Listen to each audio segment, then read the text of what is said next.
Olá, muito bom dia, profissionais da região Carapina 1 e 2 da Serra. Sejam muito bem-vindos a mais uma EC virtual aqui nossa, muito preparada com muito carinho e amor para vocês.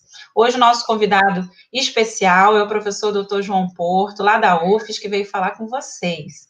E também estão aqui comigo na sala a diretora Giovana é lá do CEMEI Raio do Sol, e a diretora Andréia, do CEMEI Primeiro Passo. Eu sou Renata, diretora do CEMEI Espaço Feliz. Um bom dia a todos. Giovana? Oi! Ei, pessoal, bom dia! Tudo bom com vocês? Que o nosso dia hoje, nossa manhã, seja bem alegre com o professor João Porto. Eu quero primeiro acolher todos os colegas, que hoje nós temos mais uma formação, e acolher o nosso querido professor João Porto e agradecer em nome de todos os diretores, todos os colegas que convidaram, e ele aceitou esse desafio, E aí a gente vai falar um pouquinho hoje do avanço da privatização da educação em tempos de pandemia. Então, a gente vai acolher o professor João Porto com muito carinho, com muito zelo, pela sua aceitação de estar aqui nesse momento conosco. E quero dizer que a gente vai ter uns momentos de interação, assim que surgir as perguntas, algum questionamento, nós vamos estar parando para ele estar respondendo. Ele preferiu fazer dessa forma. Seja bem-vindo, professor João Porto, é um prazer enorme, E estamos juntos. Vamos começar essa live numa manhã agradável. Um abraço a todos, daqui a pouco a gente retorna. Agora a professora Andréia vai estar falando aí. Cadê a professora Andréia? Bom dia, equipes. Tudo bem com vocês? Depois de um feriado, Estamos aí mais uma vez para mais um momento de aprendizado, de compartilhamento. E nessa manhã eu quero dar as boas-vindas para as nossas equipes. E aí eu quero dar um bom dia bem recheado de coisas positivas, de coisas boas, uma semana bem iluminada, muito produtiva, para a equipe do CEMEI Raio de Sol, com a diretora Giovânia, para a equipe do CEMEI Oceania, com a diretora Penha, com a equipe do Orlando Miranda de Freitas, com a diretora Cadna, equipe do CEMEI Curumim, diretora Elisângela, equipe CEMEI Selma Nassif, com a diretora Cláudia, CEMEI professora Leila Teodoro, com a diretora Marli, CEMEI Primeiro Passo, a pessoa que vos fala, sou eu, a Andréia, diretora. Bom dia, equipes. Bom dia, equipe do Espaço Feliz, com a diretora Renata, CEMEI Central Carapina, com a diretora Fabrícia, CEMEI João Carvalho de Souza, com a diretora Fabiola Brum, CEMEI Professora Amélia, diretora Márcia, CEMEI Penélope, com a diretora Rosilaine, CEMEI Bem Me Quer, com a diretora Aline, CEMEI João Luiz de Deus Amado, com a diretora Lorena, CEMEI Professora Sandra Maria Nepomuceno, com a diretora Tamires, e CEMEI Vovó Enadina, com a diretora Juliana, e a todos os nossos convidados, todos aqueles que estão tendo essa oportunidade de ouvir o nosso ilustríssimo professor, doutor João Porto. Somos gratas por ouvir você nessa manhã, professor. Seja bem-vindo, que possamos aproveitar bastante esse momento. Um beijo a todos e vamos aprender.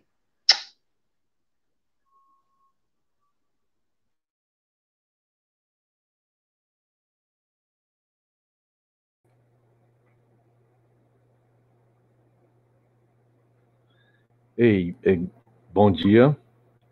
É ruim quando você dá bom dia e ninguém vai responder porque você não está ouvindo. Eu respondo, bom dia, bom dia.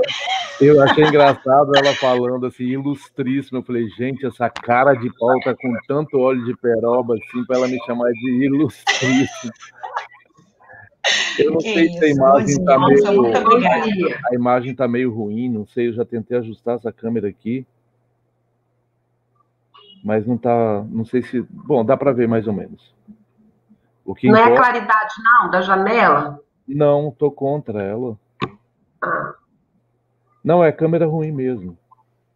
Gente, eu não sou diretor de escola, Não não. tem problema não, não tem problema não. Tá dando para ver sim, tá dando Eu legal. fiquei muito agradecido pelo convite. A gente já tinha conversado com outros CMEs. Eu fiquei assustado com a quantidade de CMEI que tem na Serra, né? E eu fiquei pensando que dentro desse projeto de privatização a gente está aí com os CMEs, os primeiros na lista, né? Os primeiros como alvo nessa questão da privatização da educação pública. E isso é uma coisa para se pensar muito seriamente. Eu vi que Fabrícia está aí, vi que Sônia está aí, vi algumas pessoas que eu conheço, não consegui ler todas as pessoas, mas assim, agradeço mesmo essa coisa da gente poder conversar agora e falar para nossa amiga que feliz fim de feriado para vocês ontem. Hoje aqui ainda é feriado, tá? Hoje aqui a gente está com feriado de Vitória, que infelizmente, e aí só para deixar que eu me comprometi a sempre falar sobre isso e sempre vou falar em qualquer lugar, né? A cidade está fazendo aniversário, mas a gente tem algumas atrocidades ainda acontecendo.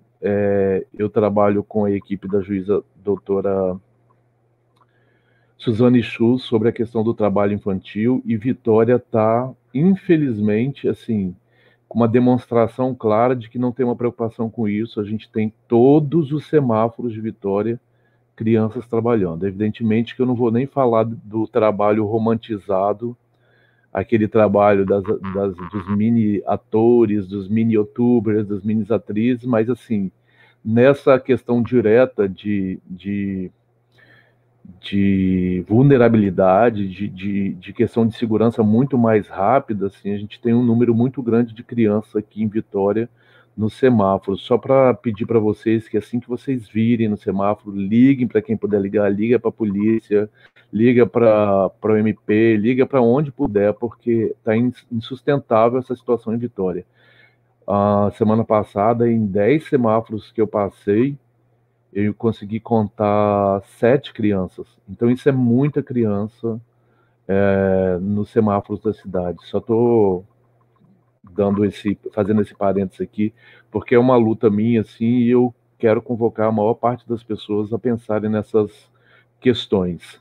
A despeito do que diz o presidente, de que bons eram os tempos que as crianças trabalhavam, isso é uma ideia totalmente absurda, vai contra os direitos da criança, os direitos humanos, vai contra várias questões. Então, assim, não, criança não tem que trabalhar, lugar de criança não é na escola, ou seja, não é apenas na escola, né? Lugar de criança é na escola e em outras atividades que a gente deveria ter providenciadas pelo governo, lazer, esporte, várias outras questões, então também para tirar da gente esse ranço de ter que assumir uma responsabilidade que é muito mais ampla social, mas era só um recadinho que eu sempre gosto de falar quando eu vou conversar com professores que têm esse acesso mais rápido à questão das crianças. Enfim, essa semana a gente vai falar sobre o avanço da privatização em tempos de pandemia, e a gente tem no mês de abril o início dessa pandemia. Não vou falar como que previne, como que faz, como que isso, nós estamos sabendo exatamente como que isso tudo acontece, como é que se faz isso, e a gente tem até a problemática de que eu estava vendo ontem que o vendedor de algodão doce, que fica na praia com aquele pau cheio de algodão doce grudado vendendo, ele já está com aquele pau cheio de máscara pendurada vendendo, porque as praias estão lotadas da cidade, a gente perdeu a noção, a compreensão de como essa pandemia ela tem avançado, e a gente está mentindo para a gente mesmo de que existe uma pseudo-normalização e uma pseudo-retrocesso da doença, mas não tem.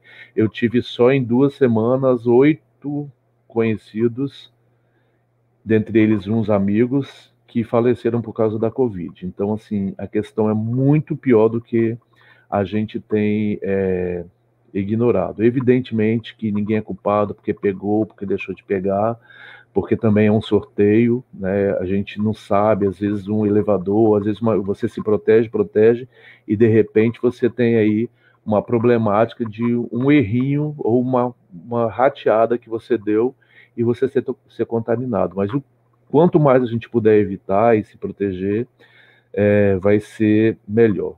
Em 20 de abril, acho que um mês mais ou menos depois que a pandemia ela se instaurou no Brasil, a gente teve um livro lançado pelo professor Boaventura de Souza Santos. Ele é um professor português, ele trata de muitas questões sobre a colonialidade, etc, etc. Ele escreveu um livro chamado A Cruel Pedagogia do Vírus, e aí todos nós podemos acessar depois na internet, procurar, porque ele está disponível para baixar. Inicialmente eu acho que vendeu por R$5 para poder contribuir com alguma campanha, mas parece que já está disponível, e é um livro bem pequeno. Na verdade ele é um artigo, né, e foi chamado de livro, mas ele é um artigo, ele deve ter no máximo 30 páginas esse livro. Então, esse livro, ele fala que nós já vivemos situações similares à Covid e que teve um impacto mais gradativo e a longo prazo. Então, a gente tinha questões tão sérias como a Covid, só que elas eram sérias, mas elas não eram numa velocidade e num avanço tão imediato quanto era a questão da pandemia. Só para eu não achar que eu estou falando sozinho, vocês estão me ouvindo? Estamos sim, professor. Ah, que bom. Então tá. E aí, vocês estão vendo os slides? Ainda não. Oi? Posso colocar? Ah, pode. Eu já estava lá no 5º slide já. Tá brincando. Bom, tá vendo?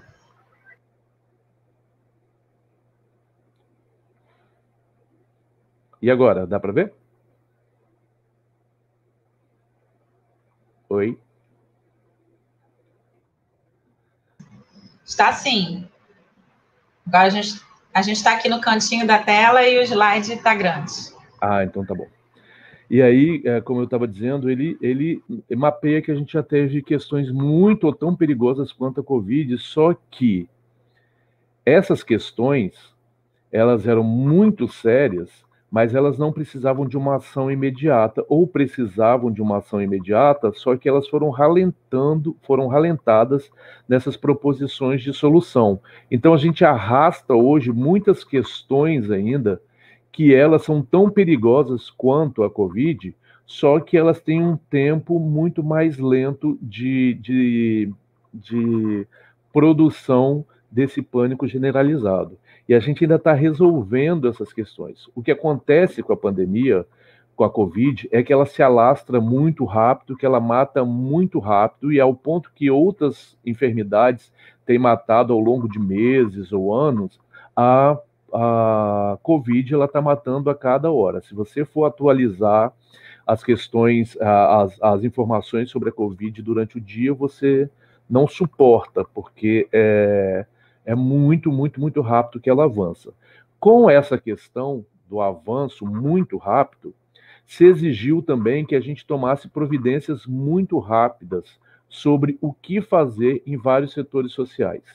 E aí, todo mundo começou a clamar por uma questão de normalidade, principalmente, aí eu vou vir para dentro da educação, principalmente dentro da educação. Então, a gente começou a ter que trabalhar muito rápido, tomar decisões muito rápidas, a gente teve que começar a deliberar sobre as coisas muito rapidamente, e aí, para esse tal retorno a uma normalidade que, na verdade, é uma mentira, né?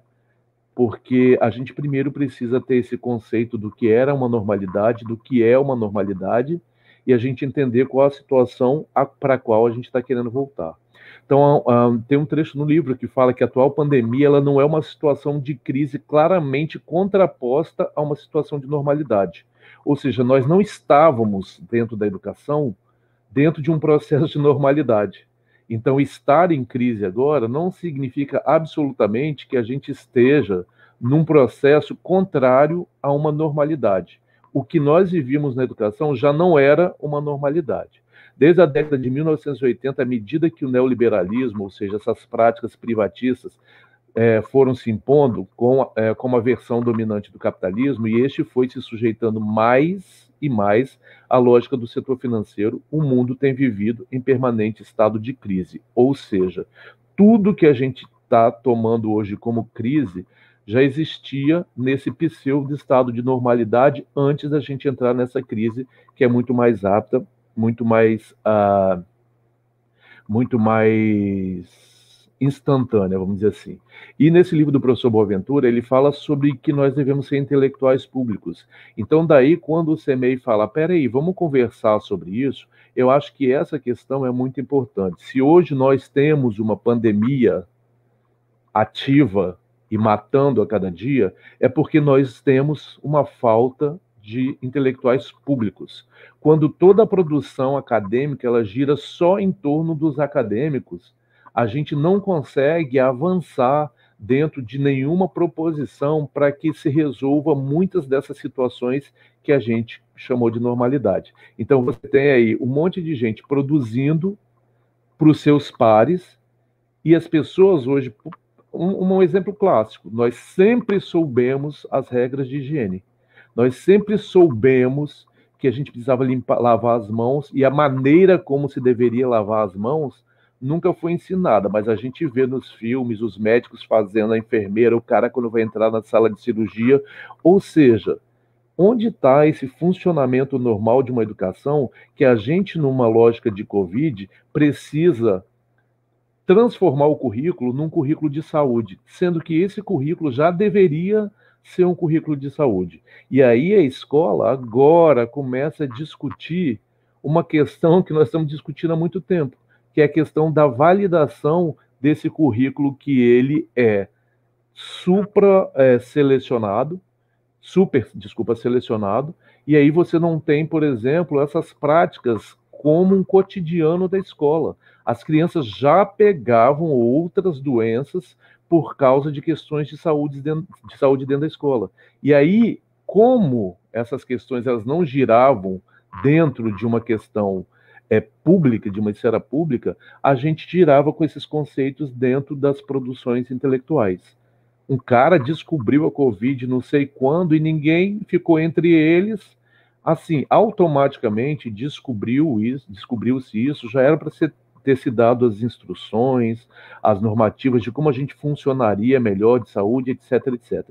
É só para a gente entender, na verdade, no fim das contas, que essa normalidade que nós estamos querendo voltar, ela não é uma normalidade. Ela já é uma prescrição defeituosa daquilo que nós deveríamos ter dado conta, e na escola, curricularmente, em outras questões também.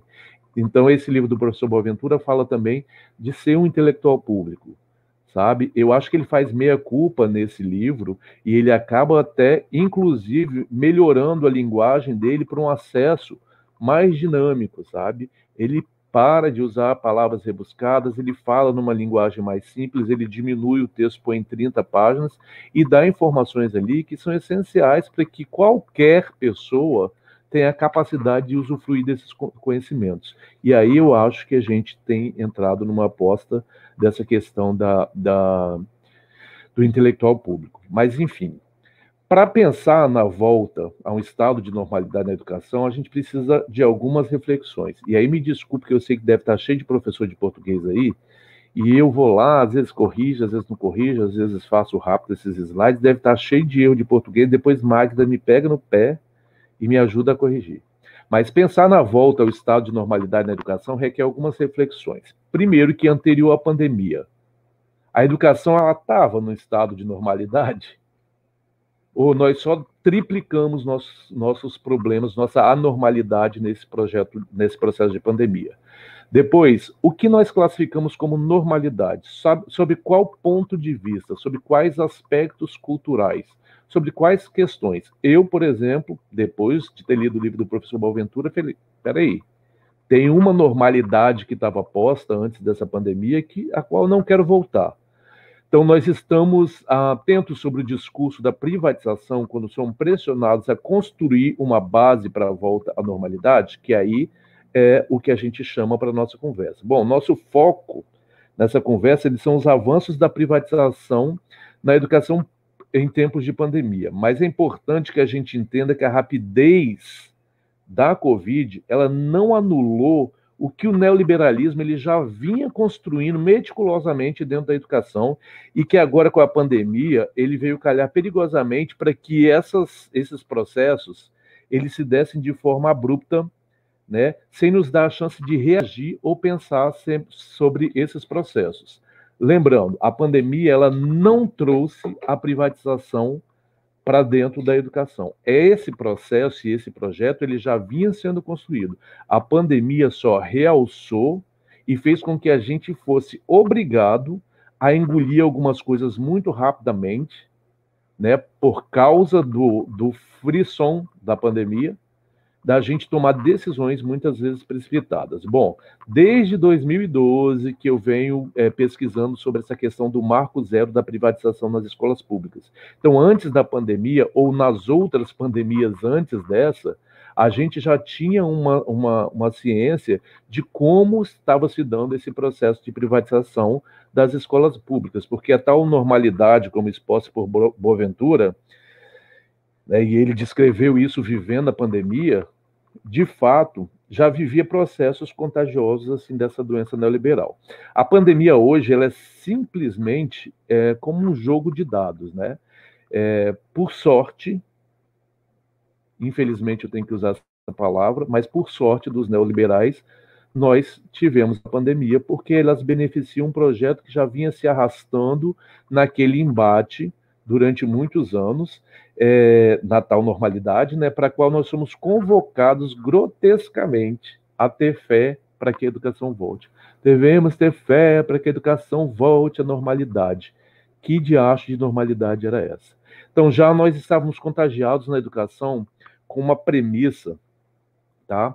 Que é uma premissa do Estado avaliador. Então, essa premissa do Estado avaliador, que é chamado nos Estados Unidos de accountability, as professoras de inglês aí podem me corrigir também, ela traz uma experiência privatista que, por um lado, existe uma positividade e, por outro, existe toda uma manobra de nos furtar de alguns direitos que a gente precisa sobre as questões da educação pública. Então, o Estado avaliador, ele estabelece um discurso de transparência, é muito simples, vocês irem lá no portal da transparência, ver quanto que João ganha e ver se João está trabalhando a contento para ganhar esse salário.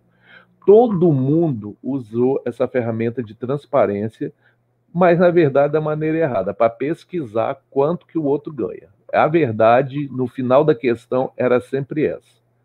Por quê? Nenhuma decisão era tomada a partir disso. Mas, enfim, na questão de transparência dentro da educação, o governo precisava dizer, olha, nós temos uma educação pública e precisamos prestar contas dessa educação para a população. E é um direito nosso que essa prestação seja feita. E é de nosso interesse que sejam responsabilizadas as pessoas pelo cumprimento ou não a partir dessa prestação de contas. Só que o Estado, ele estabeleceu uma premissa que ele nasce com um sistema de avaliação da escola e usa como ferramentas testes padronizados. O ANA, PAEBS, Provinha Brasil, Prova Brasil. Cada professor aí, vocês são da educação infantil, mas muitos de vocês já passaram pelas séries iniciais. E aí muitos de vocês aplicaram essas provas a contragosto, viram o sofrimento dos estudantes, sacaram que aquelas provas elas não têm nenhuma relação com a realidade curricular do que é ensinado dentro de uma proposta muito nuclear de uma sala de aula dentro de uma escola em Laranjeiras, dentro de uma sala de aula numa escola em Planalto Serrano, e esse teste ele é aterrorizador porque ele não faz menção ou ele não alcança as questões curriculares que você conhece da sua sala de aula. Enfim, A gente aplica esses testes padronizados há muito tempo. E a gente, depois de aplicar esses testes padronizados, a gente passa por um processo de ranqueamento. E aí a gente pega e é anotado no site do IDEB se a gente é ruim ou se a gente é bom. Só que o teste, ele é injusto, porque ele não qualifica o estudante a partir de um currículo vivido e um currículo muito regionalizado, mas ele é um teste padronizado que, com certeza, vai beneficiar uns e desqualificar outros.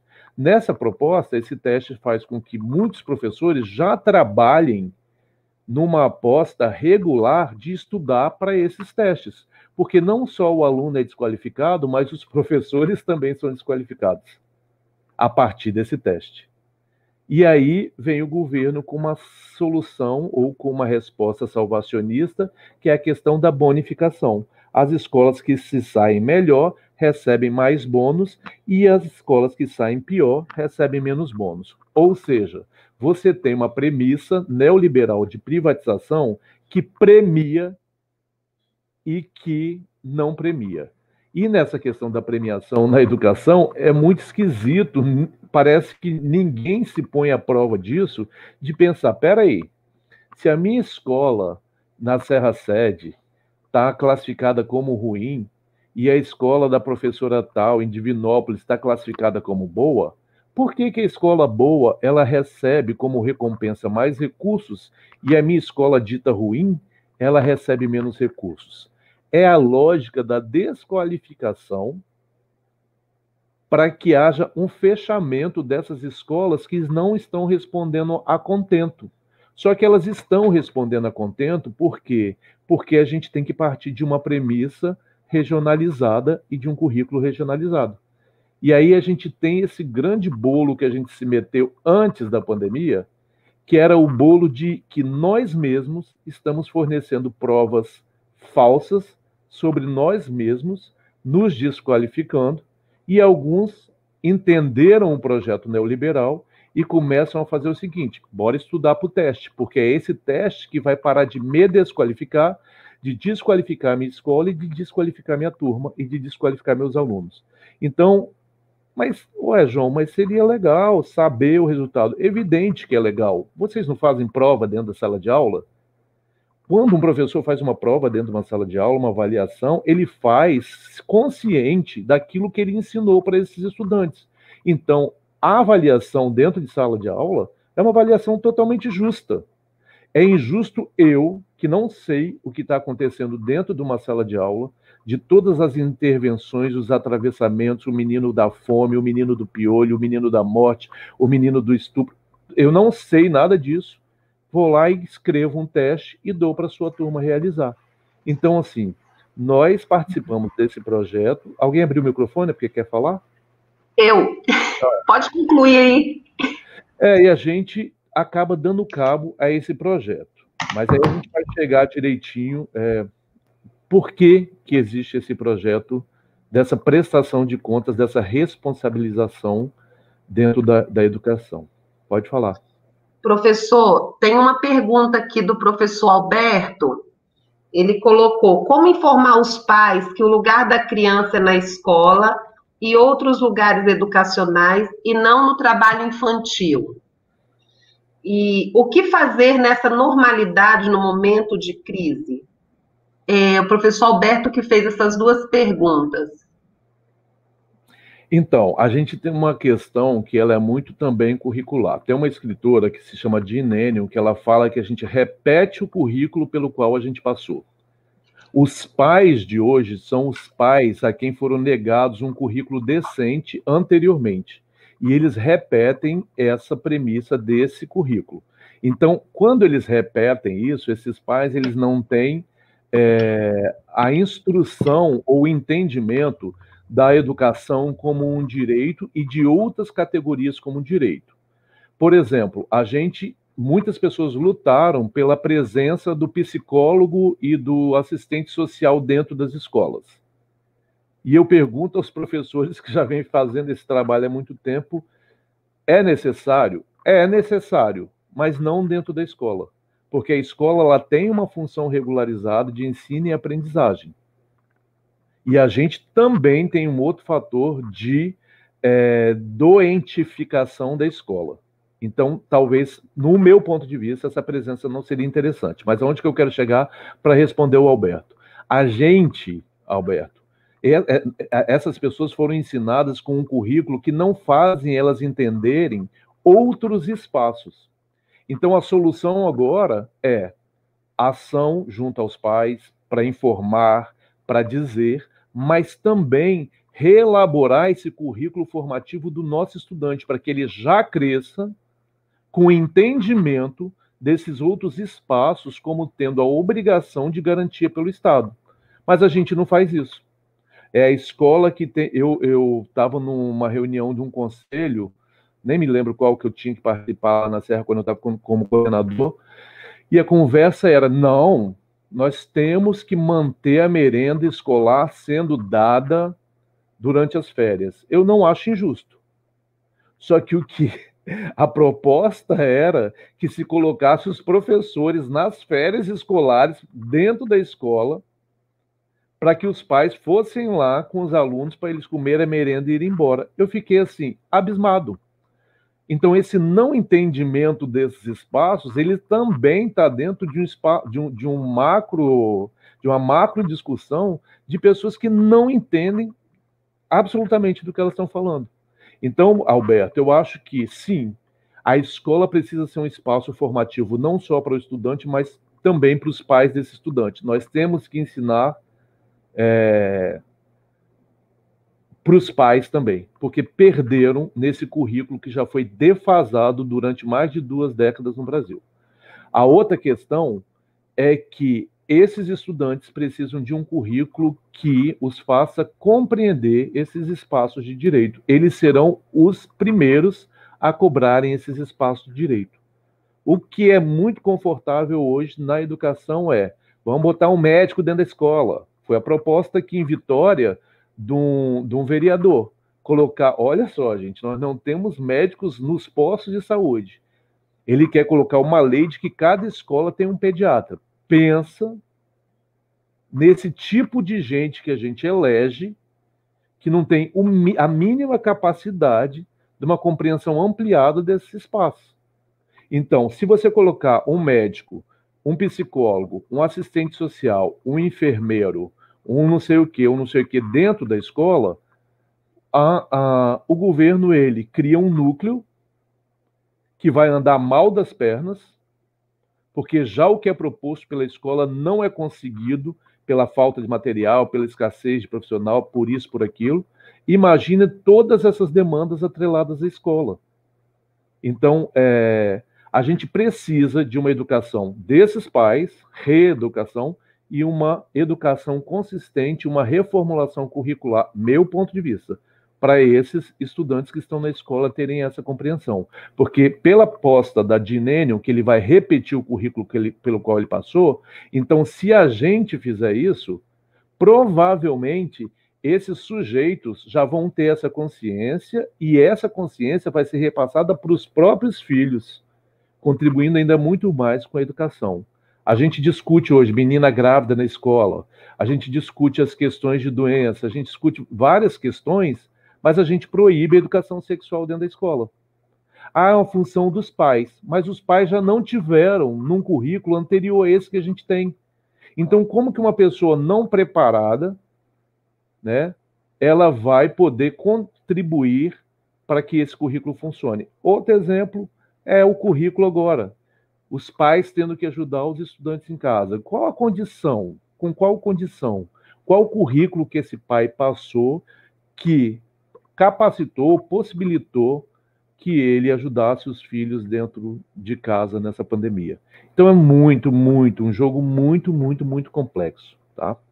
Espero que eu tenha respondido. O professor João Porto, o professor Mauro Lúcio, ele fez um comentário aqui que ele é totalmente contra a privatização em qualquer área, e a professora Fabíola Dávila colocou que, no ponto de vista dela, também não é interessante um outro profissional, né, na escola. A sociedade despeja tudo dentro da escola. Então, são alguns comentários que os professores estão colocando. Eu lembrei agora de uma situação que eu entrei até numa briga com a diretora. Quando eu voltei do doutorado, eu tinha esse problema da coluna que um aluno tinha me derrubado, eu estou cheio de parafuso na coluna, e aquela coisa toda, aí fui pedir na Secretaria de Educação que eu precisava de pelo menos 6 meses para me recuperar, não sei o que, blá, blá, blá. Ah, você pode ir para a Secretaria da Escola ou para a biblioteca.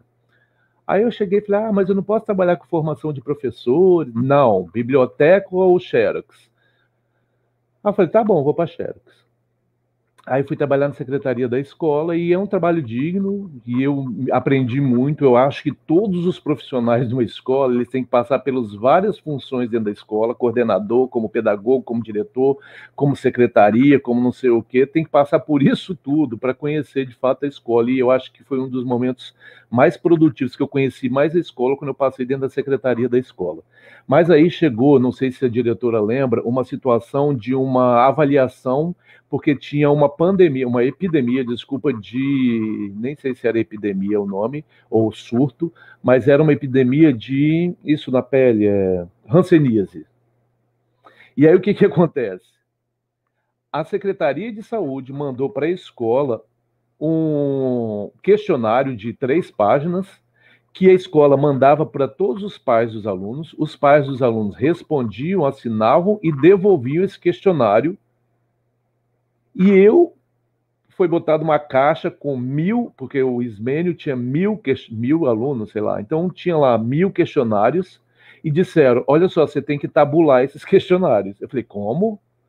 Você tem que tabular esses questionários porque eles fizeram... Eu falei, querido, olha só, primeiro, não tenho luva para isso, não tenho máscara para isso. Há 5 anos atrás eu estava discutindo isso. Não ter luva, não ter máscara para fazer isso. E outra questão, isso não é um trabalho meu. Quem tem que fazer essa tabulação é um profissional de saúde que compreende como é que se manuseia esse material. Pensa, se era um surto de hanseníase, todos os pais de todas as casas encostaram, aquele papel passou na mão de todo mundo e no final das contas ele tinha que passar nas minhas mãos. Ou seja, a escola assumindo, eu evidentemente disse que não, evidentemente a gente se tretou, mas depois houve essa compreensão, né? Porque eu acho que eu vou discutir, vou não polemizar, mas eu vou problematizar todas essas questões que eu acho injustas. Eu vou problematizar em qualquer lugar que eu esteja. Se eu for faxineiro da escola, eu já vou criar logo um projeto para os estudantes não jogarem lixo no chão. Se eu for cozinheiro da escola, eu vou parar de botar 5 quilos de comida no prato de uma criança que tem um estômago menor do que minha mão. Então, em qualquer lugar da escola que eu tiver, eu vou querer resolver, né, dentro do meu ofício aquela questão. E aí, enfim, não fiz lá e, evidentemente, mandei uma correspondência para a Secretaria de Educação e falei que isso era trabalho deles e era. Então, a escola, quando assume essas posições, ela está fazendo meio que esse jogo polivalente que o governo almeja. Centraliza tudo na escola e nega tudo fora dessa escola. A mãe, quando quiser o tal do médico, vai levar a criança lá na escola para o tal do médico que foi sugerido pelo vereador atender o seu filho. Mas, enfim, vamos avançar, que o tempo de vocês também não é meio curto, né? Então, provada a ineficiência do Estado, esses testes que a gente vai fazendo, a gente, na verdade, vai arrumando uma maneira de desqualificar algumas escolas. Sendo desqualificadas essas escolas, e nós não devemos aqui confundir qualidade, desculpa, qualidade com a questão do CAC, por exemplo, no Fundeb, tá? Essa qualidade que a gente está falando aqui é um conceito neoliberal. Como muitos professores e deputados eu vi aí fazendo menção à questão do CACs de uma maneira assim meio atravessada. Essa qualidade na educação do CACs, ela precisa ser mais bem estudada porque a gente está confundindo. Ela não está relacionada a uma premissa neoliberal de Estado mínimo, né? Então é óbvio que a gente então tem esse teste, todo mundo passa pelos testes, nós comprovamos então que os testes padronizados perdão, pelos testes padronizados, que a escola anda mal das pernas e o teste é injusto, né? Sempre lembrando que esse teste ele não é justo, né? Então, ele acaba desqualificando a escola. E dentro de uma proposição neoliberal de accountability, ou de transparência, ou de prestação de contas, precisa-se de uma responsabilização, mas precisa também de uma tomada de solução. E aí o que o governo propõe é que, não, calma, vamos fazer o seguinte, vamos privatizar essa educação. Por quê? Porque nós, ao longo dessa minha discussão, ao longo dessa aplicação de testes, acontecem outras frentes de trabalho que reelaboram a ideia de que a educação privada é melhor do que a educação pública. Por exemplo, quando o IFES do Espírito Santo ele fica em primeiro lugar no IDEB, ele é retirado. Quando ele fica em primeiro lugar no ranqueamento do Enem, o governo proíbe o IFES de entrar no ranqueamento. Por quê? Porque quem tem que ficar em primeiro lugar é uma escola privada. Porque a gente tem que beneficiar o setor privado, ou porque esse resultado do IDEB, esse resultado do Enem, eles são ferramentas utilizadas por essas instituições para ganhar dinheiro no outro ano. Então, ou seja, a gente tem outras frentes trabalhando em prol da visibilização ou da potencialização de que aquilo que é privado é muito melhor do que aquilo que é público. Nós, como profissionais da educação, vamos aos Facebooks, nem sei se existe esse plural, mas nós depreciamos a nossa própria escola, nós depreciamos a nossa categoria, nós depreciamos os nossos alunos, porque discutir política pública e dizer que ela anda mal das pernas é uma coisa. Agora, dizer que o seu colega, ou que você, ou que esse aquele não está fazendo de serviço a contento, é um desserviço. Melhor do que no Facebook é vocês se reunirem, como estão fazendo aqui, e colocar tudo em pratos limpos. Porque uma coisa que eu aprendi dentro de uma administração de uma escola, como foi a de Cristiane Castellano lá no Planalto, ou como foi a do Fabian, que deu palestra para vocês, é sentar e conversar como adultos sobre os problemas que estão afetando nossa unidade de ensino. E sem essa coisa de ficar melindrado, é uma profissão, é um ofício. Então, assim, quando eu sei que estão equivocados quanto ao que eu estou fazendo, eu vou provar pela minha formação que eu não estou equivocado. Nossa, João, você está dando tal conteúdo. Sim, estou. Está aqui, ó, no livro tal, participantes da minha formação. Quem tem a autoridade para isso são os professores. Afinal, foram formados para dizer que o que eles estão fazendo é certo. Enfim, nessa premissa, a gente precisaria resolver isso e não depreciar mais. Quando a gente deprecia mais, a gente retroalimenta essa perspectiva de que o que é privado é melhor do que o público. Então, quando se propõe medidas de ensino remoto, por exemplo... Perdão, desculpa. Queria ler um trechinho aqui. Existe na pandemia... a pandemia, na verdade, ela não estabeleceu uma situação de uma premissa de privatização. Na verdade, ela só retroalimentou o que a gente já vinha acontecendo para a privatização, e ela também acelerou o processo de mercadologização da educação.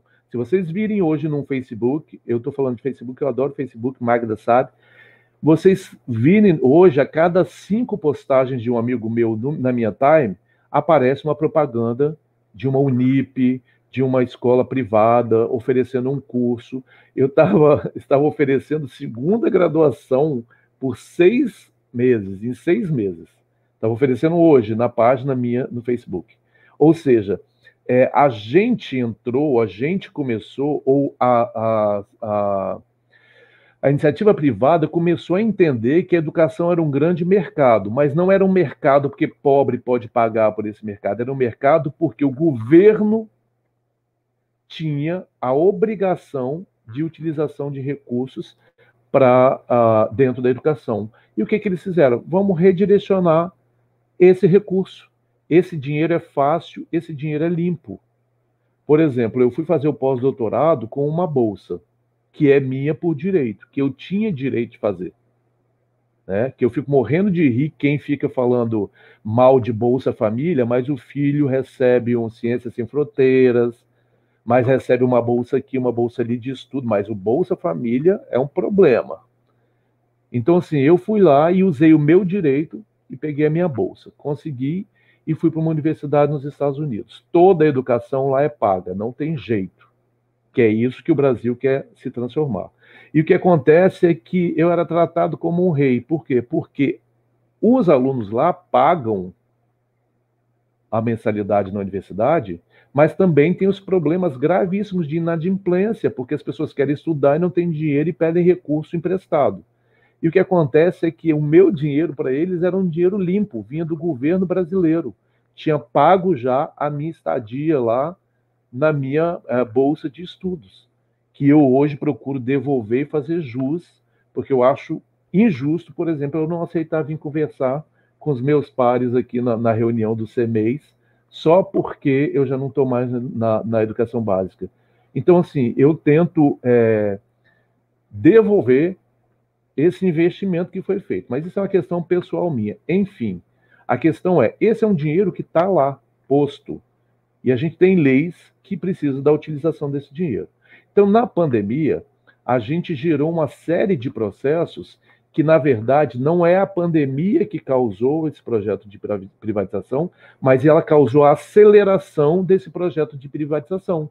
E a gente tem as novas, entre aspas, velhas investidas do avanço na privatização em tempos de pandemia. Primeiro, eu estou com um problema seríssimo, porque a UFES está querendo voltar ou não voltar para o trabalho remoto. Já bati minha perna, quero voltar para o remoto, né? Quero fazer isso, blá, blá, blá. Aí tem uma série de questões. Eu nem quero polemizar a UFES, educação básica, etc. e tal. Eu quero polemizar que nós estamos tratando adulto como criança, né? E nós temos tratado pais como clientes, e nós temos tratado criança como adulto, que é pior ainda. Então, a gente, nesse projeto pandêmico, a gente está tratando criança como adulto, adulto como criança, e os pais, eles estão sendo tratados como clientes. Esse pai tem que receber uma resposta ativa para que ele não recorra a uma outra situação, ou isso, ou aquilo, blá, blá, blá, blá. Então, a gente tem uma tese, a tese é que se você criar um mercado educacional e colocar as escolas nesse mercado, professores e estudantes, em um processo de concorrência, a educação melhora. Essa é uma visão neoliberal. Para estes, a qualidade do ensino é produto do livre mercado concorrencial. Ou seja, muitas escolas querem voltar agora, por quê? Porque elas não querem ficar depreciadas no Enem diante da concorrência dos alunos, que eles estão pouco se ferrando com os alunos. A questão é a concorrência. Como eles vão monetizar novos alunos no outro ano se essa concorrência não acontecer? Então, dentro do processo de pandemia, a gente tem várias confusões. Faz ensino remoto? Volta às aulas? Não faz ensino remoto? Vamos discutindo isso com um pouquinho de tempo. Eu tenho que ver aqui a hora para não ultrapassar o tempo que eles me deram. Então, nessa questão da monetização, desculpa, do estudante como produto, o Estado, o mundo está caindo. As pessoas estão morrendo. Existem várias providências a serem tomadas, como, por exemplo, a vacina. E aí você tem a educação do Estado, por exemplo, dizendo que vão fazer provas presenciais, vão avaliar o nível de aprendizado dos alunos, provas online, desculpa.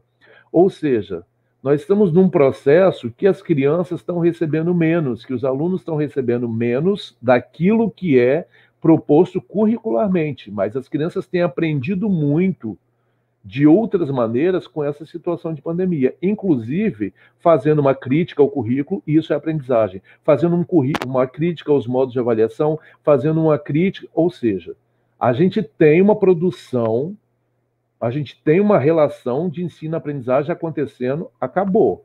Ela não é aquela curricularizada, talvez, mas também é porque os professores estão trabalhando nessa possibilidade. E aí vem o Estado, e a única preocupação dele é o quê? É dizer que na pandemia eles conseguiram ou não fazer isso. Se não conseguiram, tem medo, então o projeto é privatizar. Nós já vimos isso com a Escola Viva, que foi mantida há muitos anos com a administração privada, porque, de repente, o governo de Paulo Hartung decidiu que o IDEB era muito baixo, que nós precisávamos trazer a iniciativa privada para dentro das escolas. Enfim, e depois o seu governador, ele pega e anuncia consulta pública sobre a retomada de aulas presenciais. Ou seja, além da monetização do aluno, dessa coisa toda, você tem essa falsa impressão de que os pais estão participando dentro desse processo, e a gente sabe que eles não estão participando. Ativamente não, porque como pais, muitos não querem mandar os filhos para a escola. Mas os patrões desses pais querem que eles mandem os filhos para morrer, porque eles precisam trabalhar, porque o governo diz que precisa trabalhar, porque essa empresa só sobrevive se o pai mandar o filho para a escola. Então, todas essas ligações, por mínimas que pareçam, elas estão atreladas a um processo de mercadologização dessa educação, que culminará, evidentemente, nas escolas privadas, nos mercados privados, dando ou ditando as regras dentro da educação. Essa pressão sofrida pelo secretário de Educação é uma pressão das instituições privadas para retornarem aquilo que traz lucros. Quantos pais, quantas universidades particulares tiveram matrículas trancadas porque as pessoas entenderam que não dava para continuar. Criança é obrigada a estar na escola. Agora, adulto não é obrigado a estar na faculdade. Muitos resolveram, por exemplo, trancar suas matrículas. Nossa, João, mas temos que respeitar, eles precisam sobreviver às faculdades. Precisam sobreviver à custa da morte do outro? É uma possibilidade de direito que a gente nem tem pensado, e volta a pergunta do Alberto, a gente não entende as outras instâncias de direito. O cara que tem uma situação, uma organização de uma empresa privada, ele tem que estar consciente de que podem acontecer várias dessas questões. Muitos, inteligentemente, conseguiram sair pela tangente, arrumaram alguns meios, alguns modos, mas outros não, porque era muito mais fácil manter os alunos atrelados a instituições financeiras, pagando para estarem na universidade. E ela precisa ser presencial, porque os alunos não queriam. E aí começou-se uma discussão, e as discussões sempre são pautadas com escolas mega particulares. Tem escola em São Paulo que a mensalidade é R$10 mil. Esse Demetrio Maioli da Folha de São Paulo estava discutindo com essa escola. Vocês estão aí, né, gente? Vocês estão me ouvindo? Ah, meu Deus, caí? Caiu não, estou te ouvindo aqui muito gente, bem. Que desespero esse silêncio. Mas, enfim... Ele tava... também, ó, Giovaninha. Ele estava discutindo uma questão... A câmera desligada, mas está aí te ouvindo também. Ah, tá. Eles querem discutir educação de um ponto de vista de uma escola particular, do ponto de vista de uma criança rica, do ponto de vista da máscara, do pai que leva de carro, da escola que põe 3, 4 alunos dentro de uma sala para evitar a pandemia, quando a gente sabe que a realidade de uma escola pública não é essa. E essa pressão faz realçar e parecer que os professores das escolas públicas é que não estão querendo trabalhar. Isso desqualifica a educação pública e fala, tá vendo? Nós deveríamos deixar a escola pública sob uma administração privada. Agora, todas as escolas privadas estão voltando, mas a pública não quer voltar. Esse é um discurso que vem de uma margem dessa história, que é uma margem de quem tem dinheiro, de uma margem de quem não é destituído de vários outros direitos dentro da educação. E aí você vê uma carreata com carros super bons pedindo que as escolas infantis privadas precisam voltar. Mas no bojo de se voltar às escolas infantis privadas, o pobre trabalhador vai falar, putz, agora vai ter que voltar à pública também. E se não voltar, a gente tem alguém que vai pagar essa conta. Por exemplo, a diretora de vocês e vocês, que são professores na escola infantil, na educação infantil. Bom, professor, tem uma pergunta aqui que vai encaixar com essa fala sua. Então, o que o senhor sugere que aconteça? Que volte às aulas à escola pública? É a professora Valdirene Medeiros que está fazendo essa pergunta. Então, eu nem queria chegar lá. Eu não atendo a essa demanda. Eu não quero que volte. Para mim, o começo da minha conversa hoje sobre as crianças no sinal foi exatamente essa. Além de um direito negado, essas crianças estão expostas num sinal de trânsito, com vários carros abrindo a janela para dar moeda. Né? Então, assim, na minha cabeça, evidentemente, você contrário a algumas ideias, não tem que voltar. Vou dar um exemplo. Minha sobrinha mora nos Estados Unidos. Foi imigrante para lá, minha irmã, aquela coisa, fazer faxina, blá, blá, blá. A menina está na escola. Aí está lá muitos anos já. Há 3 anos atrás, a escola dela, ou o distrito que ela mora, já tinha conseguido um computador para cada estudante, para cada aluno. Os alunos voltam com o computador para casa. Há 3 anos eles já fazem exercício nesse computador, já vão treinando, fazendo exercício, a mãe acompanha por esse computador, etc. e tal. Deu a pandemia, fechou tudo quanto é escola. Os alunos continuaram fazendo esse sistema porque criou-se uma cultura desse atendimento assíncrono para que esses alunos continuassem tendo algumas questões relevantes da escola. A escola já tinha essa cultura, é diferente daqui, que em 6 meses queriam comprar computador, treinar professor, treinar aluno, treinar em programa, vender, comprar, etc., em 6 meses. Né? Então, o que acontece?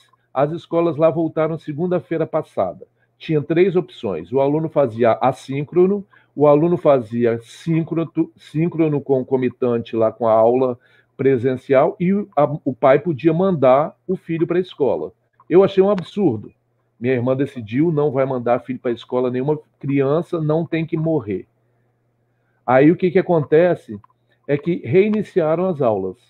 E olha que lá tem protocolo, tem máscara, tem não sei o quê, tem o uniforme certo que tinha que ir, tinha não sei o quê, mas são crianças também.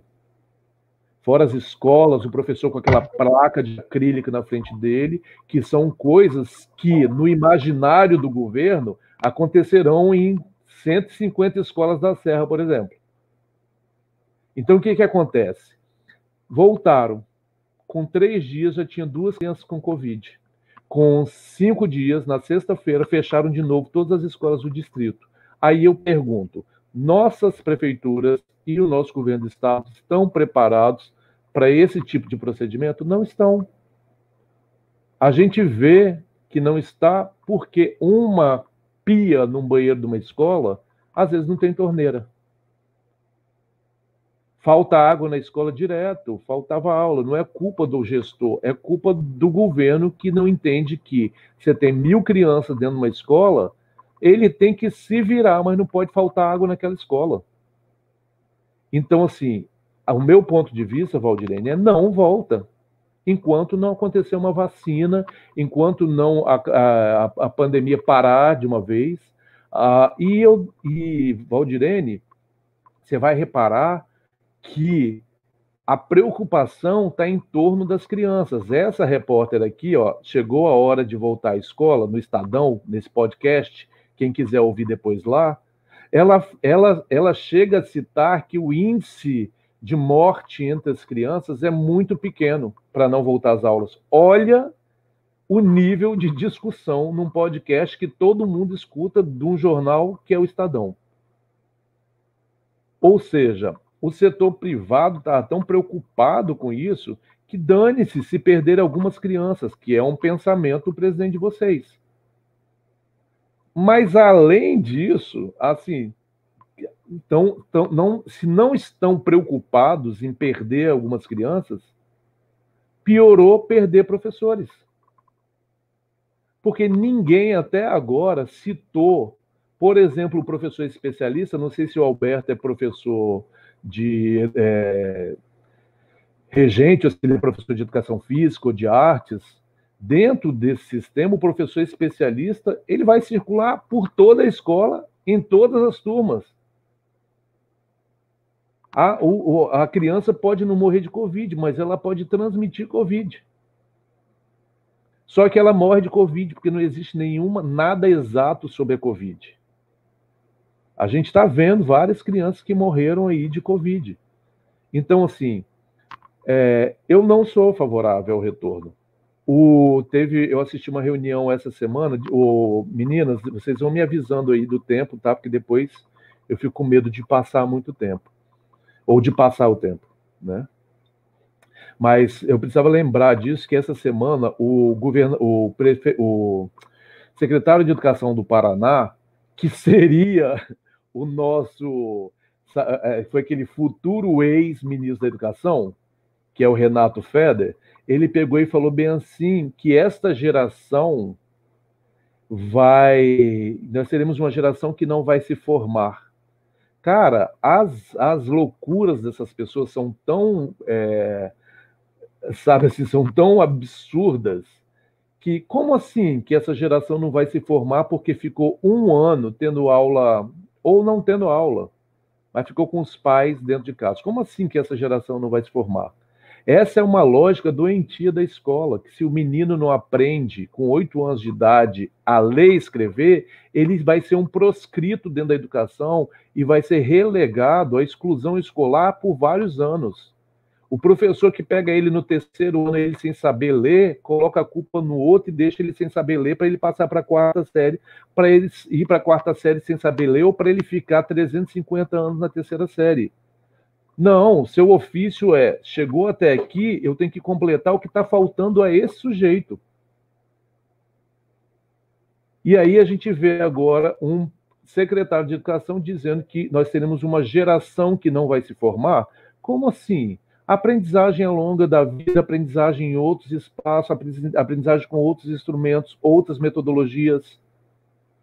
Nós não sabemos tudo. Quando alguém fala assim, quantos alfabetizados tem no Brasil? Nossa, a população brasileira alfabetizada. Eu me nego a essas pesquisas porque, na verdade, eu ainda estou no processo de alfabetização. A linguagem ela é mutante, ela vai mudando, ou seja, nós nunca vamos estar alfabetizados. Nós podemos estar alfabetizados em etapas ou categorias, sei lá, ou em níveis diferentes, mas dizer que eu sou alfabetizado e que o outro não é muita pretensão minha. Então, assim, essa questão, ela é muito, muito importante ser pensada. Eu acho que não tem que voltar, e eu acho que os professores também têm que começar a reassumir um discurso da sua própria vida e da sua própria segurança, não só a vida e segurança dos estudantes. Meu ponto de vista, tá? Bom, enfim. Abrir o microfone, quer falar alguma coisa? Abri, quero. A professora Madalena colocou aqui, nossa luta, é só um comentário dela, achei importante. Nossa luta tem que ser pelo não retorno com uma fala unificada. Não podemos assumir a culpa. O professor Paulo foi bem claro, nossos alunos não são nossos clientes, cada vida importa. Eu achei interessante. Tem muitos comentários, assim, bem legal. E tem uma pergunta aqui que é do professor Olívio Filho. O que dizer da Secretaria de Educação de Serra, que pede para o professor ir à escola, pegar as atividades não presenciais para corrigir e fazer tabulação? É necessário o professor correr esse risco? Então, eu não vou falar especificamente da Secretaria de Educação da Serra, porque daí um pouco vão estar falando, nossa, João, você está falando mal da Secretaria de Educação da Serra. E nem é mal e nem é bem. Eu vou dizer o seguinte, existem algumas propostas. Eu vi uma professora pendurando sacolinhas com as atividades dos alunos dela numa janela numa cidade do interior. Eu acho que essa não é uma decisão padronizada de uma Secretaria de Educação. Eu acho que qualquer intervenção ela tem que ser discutida pelo grupo de professores daquele lugar e daquela região. Eu acho que numa amplitude de outras questões políticas, retorno, não sei o que lá, blá, blá, blá, eu acho que as prefeituras elas têm que se envolver. Mas quem conhece o seu CEMEI é você e seu diretor. Não adianta dizer que a Secretaria de Educação conhece, porque ela não conhece.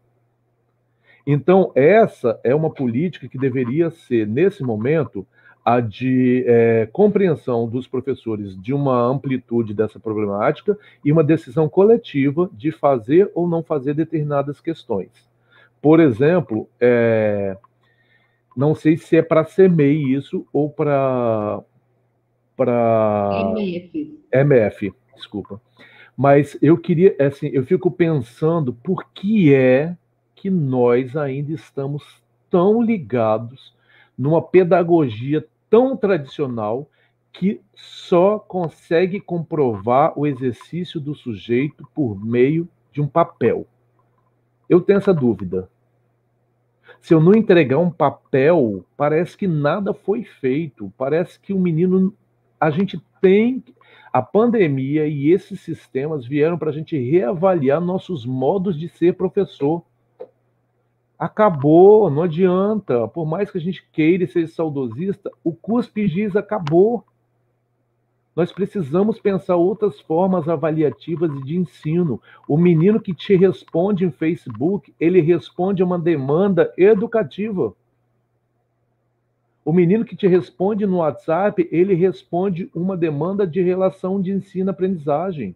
Nós tivemos uma discussão seríssima em um lugar aqui, que eu não posso falar o nome, sobre a questão de chão de escola. As pessoas estão entendendo errado o que é chão de escola. Isso aqui que vocês estão fazendo, cada um na sua casa, se propondo a ouvir um cara que, sei lá, vocês nem conhecem falando, é chão de escola. Ter recolhido alimento e mandado para não sei quem é chão de escola. O chão de escola ele está para além desse cimento. Então eu acho que a proposição é equivocada, no meu ponto de vista, porque não é papel que determina, não é folha de papel que determina se o sujeito aprendeu, fez ou não fez. Nós estamos numa situação de emergência. O que for feito hoje... Ah, meu Deus. O que for feito hoje, né, ele necessariamente não precisa ser feito com os mesmos modos... Ah, meu Deus. Como gentileza gera gentileza. É realmente inspirador. A gente não tem como, nesse processo agora, diferenciado, achar que as metodologias que a gente usava em 1920 são as metodologias que têm que ser usadas ainda. Entendeu? Eu acho equivocado. Não sei se eu estou respondendo a sua pergunta, mas eu acho que é equivocado. Eu acho que existem outras maneiras. Ah, mas o aluno não tem acesso. Tudo bem, não tem acesso. Paga a conta telefônica dos professores para ele ligar para o pai do aluno e perguntar como está indo. Sei lá, alguma coisa. Ah, mas aí eles vão ter meu número privado. Ah, então pago. Tem alguma outra maneira, e para cada escola vai ser de uma maneira diferente. Eu, lá no Planalto, vocês sabem a situação do Planalto, eu não tinha problema nenhum que os professores tivessem meu telefone, ainda mais que no celular, que os pais tivessem meu telefone, ainda mais que numa pandemia, perdão, numa modernidade hoje, você pode bloquear aquele número se acontecer alguma treta. Ah, mas e os sequestradores, não sei o que lá. Eu falei, gente, a situação ela vai ser diferenciada em várias questões. Eu fiquei 10 anos num lugar que todo mundo pregava que era o mais perigoso do universo. Nunca sofri nenhum infortúnio lá. Então, assim, a gente tem que pensar numa questão mais micro, nesse momento, sobre decisões coletivas de um grupo que conhece aquela região, que conhece aqueles alunos, sabe? Eu vi professores montando blog, eu vi vocês agora com essa coisa do YouTube, que eu nem sabia que os professores estão fazendo formação com o YouTube, agora que eu estava sabendo. Então, existem várias perspectivas. Eu acho que funciona esse papel em algum determinado lugar. Eu acho que em outro determinado lugar não vai funcionar a entrega desse papel.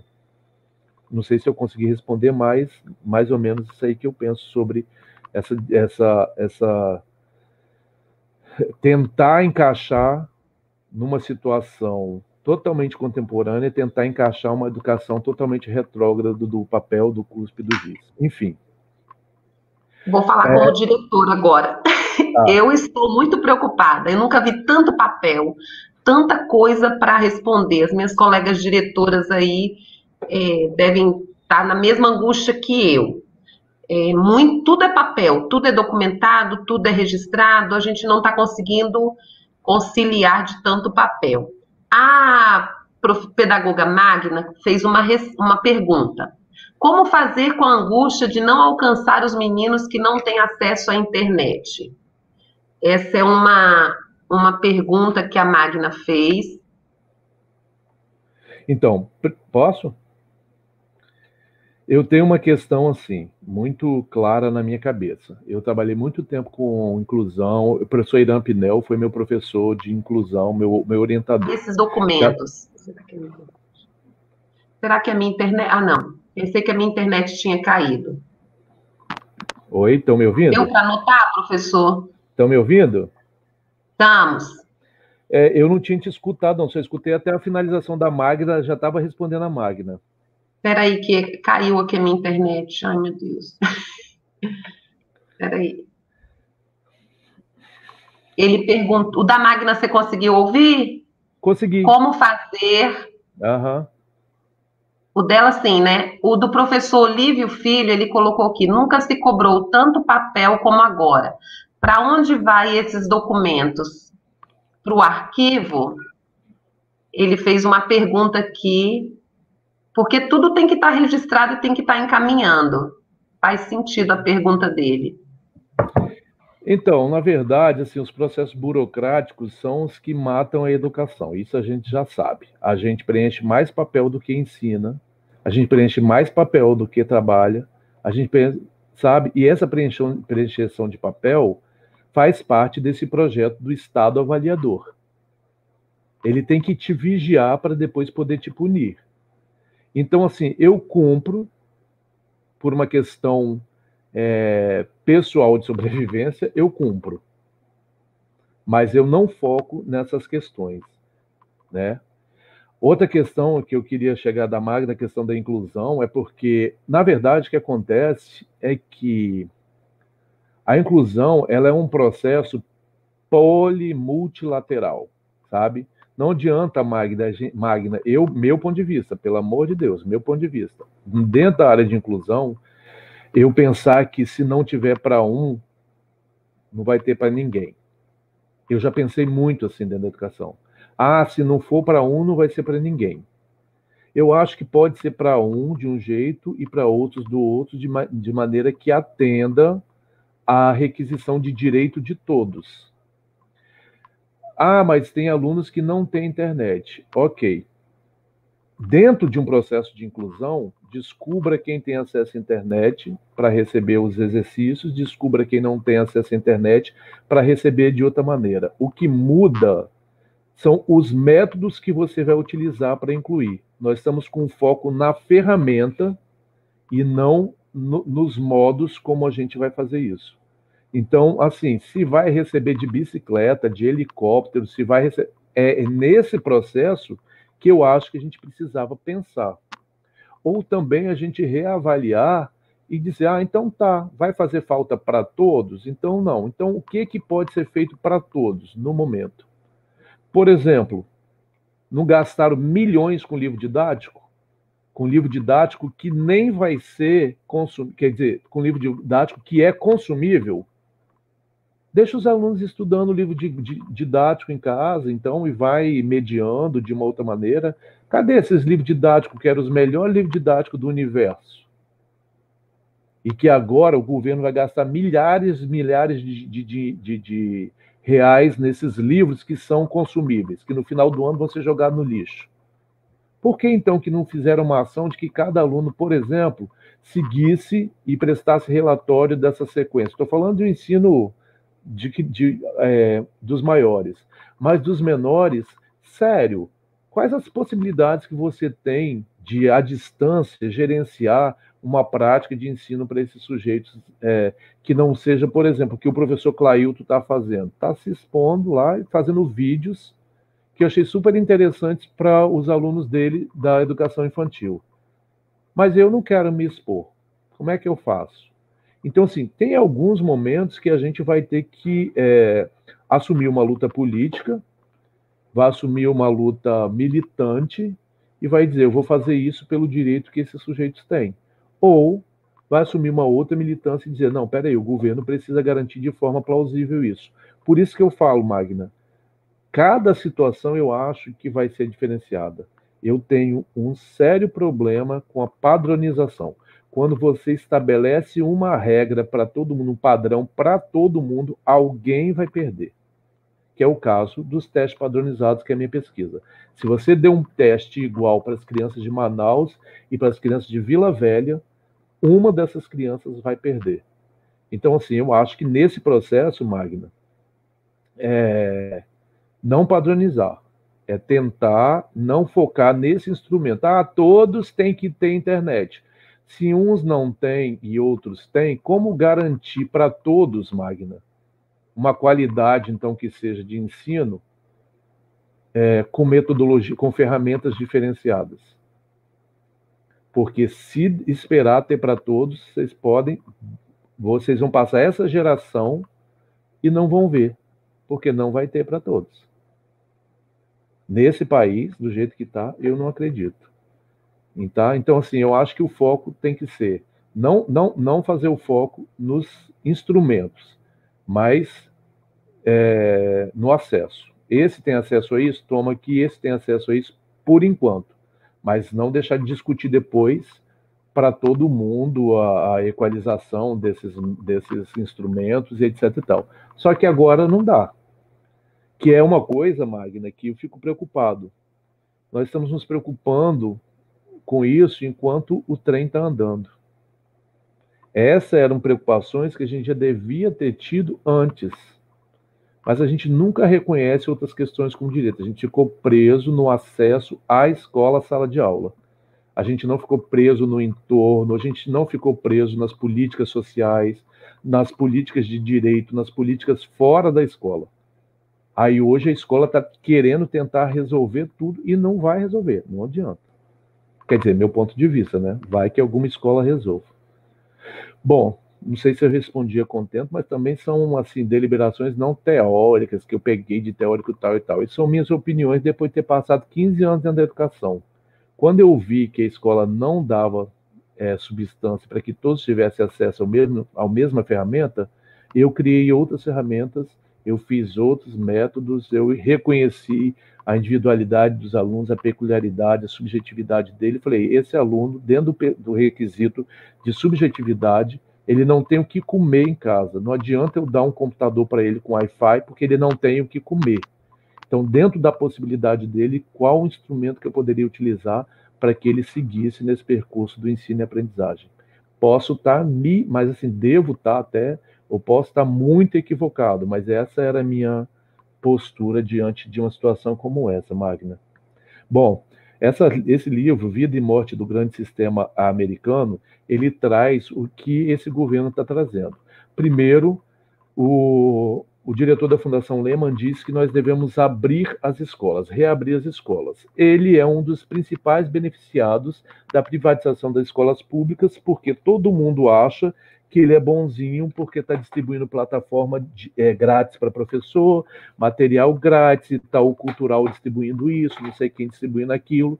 Então, eu tenho uma questão que nesse livro da Diane Ravitch, ela fala, a resistência, portanto, não conseguiu vencer o ideal das grandes corporações.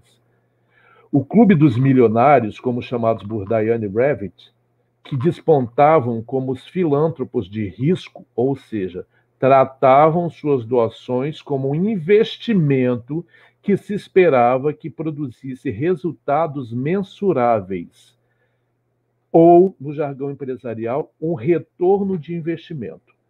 Lehman está pouco se ferrando para as crianças ou para a educação no Brasil. Ele quer saber, se voltando à escola, como que isso retorna como investimento para ele. Por quê? Porque a escola, ela atende a várias demandas privadas, mesmo das pequenas às maiores. Livro didático, merenda escolar, uniforme, compra de material, compra de acessórios, reforma de escola. A escola, ela demanda dinheiro para alimentação da situação do setor privado. Então, o Lehman vai querer isso. Numa reunião, ele perguntou quem quer ser presidente. Uma reunião que ele estava fazendo. Um salão com cerca de 300 pessoas. Na ocasião, ele era um encontro anual de lideranças criada pela Fundação Lehman, né? Aí, então, entre os presentes, cerca de uma dúzia levantou a mão, dizendo que queria ser presidente. Hoje, nós temos 5 deputados, pelo menos, que receberam investimentos educacionais da Fundação Lehman e que estão lá nas nossas representações dentro das das câmaras. A Tabata é uma, o Rigoni daqui é outra, ou seja, pessoas que tiveram acesso a bolsas de estudo e etc, etc. Não que sejam erradas, eu acho que tem que pegar e tem que estudar mesmo. Mas eles criaram também um outro sistema que é muito sutil e que é um investimento a longo prazo, que é de produzir políticos com pensamento neoliberal que vão aprovar as tendências neoliberais dentro da educação. Foram 2 que votaram contra o Fundeb, por exemplo. Bom, esse aí é o Tiago Mitraldi do Novo de Minas Gerais. Olha o que ele fala. Acho que em comum todos chegamos aqui por insatisfação com o status atual. Em geral, temos esse viés de trabalhar para o bem público e ser responsável pela mudança que queremos ver no país. Um dos deputados eleitos a partir dessa premissa, né? De diferente, vejo que eu e outros deputados do Novo defendemos um modelo de Estado muito diferente do que os brasileiros estão acostumados. Quando fala brasileiros acostumados, é a linguagem do rico sobre o pobre, tá? É a linguagem do privilegiado em detrimento do negro, do pobre, da mulher, do gay não privilegiado. Ok? Temos uma cultura de, historicamente, recorrer a governos para resolver nossos problemas. Eu acredito que o Estado não serve para resolver nosso problema. Na verdade, hoje, o Estado é um problema. Ou seja, totalmente neoliberal, com a premissa de Estado mínimo, com a premissa de que nós pagamos esse tanto de imposto, mas que o governo ele não tem que se responsabilizar por nossas vidas, mesmo a gente pagando por essa responsabilização. Esse é o tipo de deputados apoiados pela Fundação Lehman, que quer que as escolas voltem de todo jeito. Também descobrimos nessa pandemia, eu acho que eu tenho que acelerar agora. Me fala quanto tempo eu tenho aí, professora? 10 minutos? Tem mais? Sim. Tem mais. A gente encerra 11h30. Tá, vou acelerar o máximo que eu puder aqui para encerrar 11h10, que eu sei que Magna está com fome já, tem que fazer almoço. Sim, ok. Nessa pandemia, a gente descobriu uma questão da não essencialidade do professor na educação, que é uma discussão que eu vi alguns professores colocando, agora a gente acaba reconstruindo a figura do professor, mas por quê? Porque nós mesmos depreciamos esse trabalho, não damos sinais, aí eu estou me culpando, tá? Dessa potência da docente, mas também culturalmente construída nesse país de que a docência não é uma boa profissão. Enfim, no dia 3 de novembro de 2018, uma reportagem foi exibida no jornal Hoje sobre o Centro Nacional de Mídias na Educação, que ele é apoiado pela iniciativa privada, tá? Isso tudo uma semana depois do anúncio de que 20% do ensino médio diurno e 40% do ensino médio noturno, bem como a educação de jovens e adultos, seriam no formato de ensino à distância. Ou seja, todas essas notícias elas vêm acompanhadas da formação ideológica na cabeça dos sujeitos. Nós temos uma central de mídia. Colocaram lá um rapaz, um professor, que tinha 150 alunos assistindo a aula dele, síncrona, ele ao vivo, igual eu estou falando aqui para vocês, assistindo a aula dele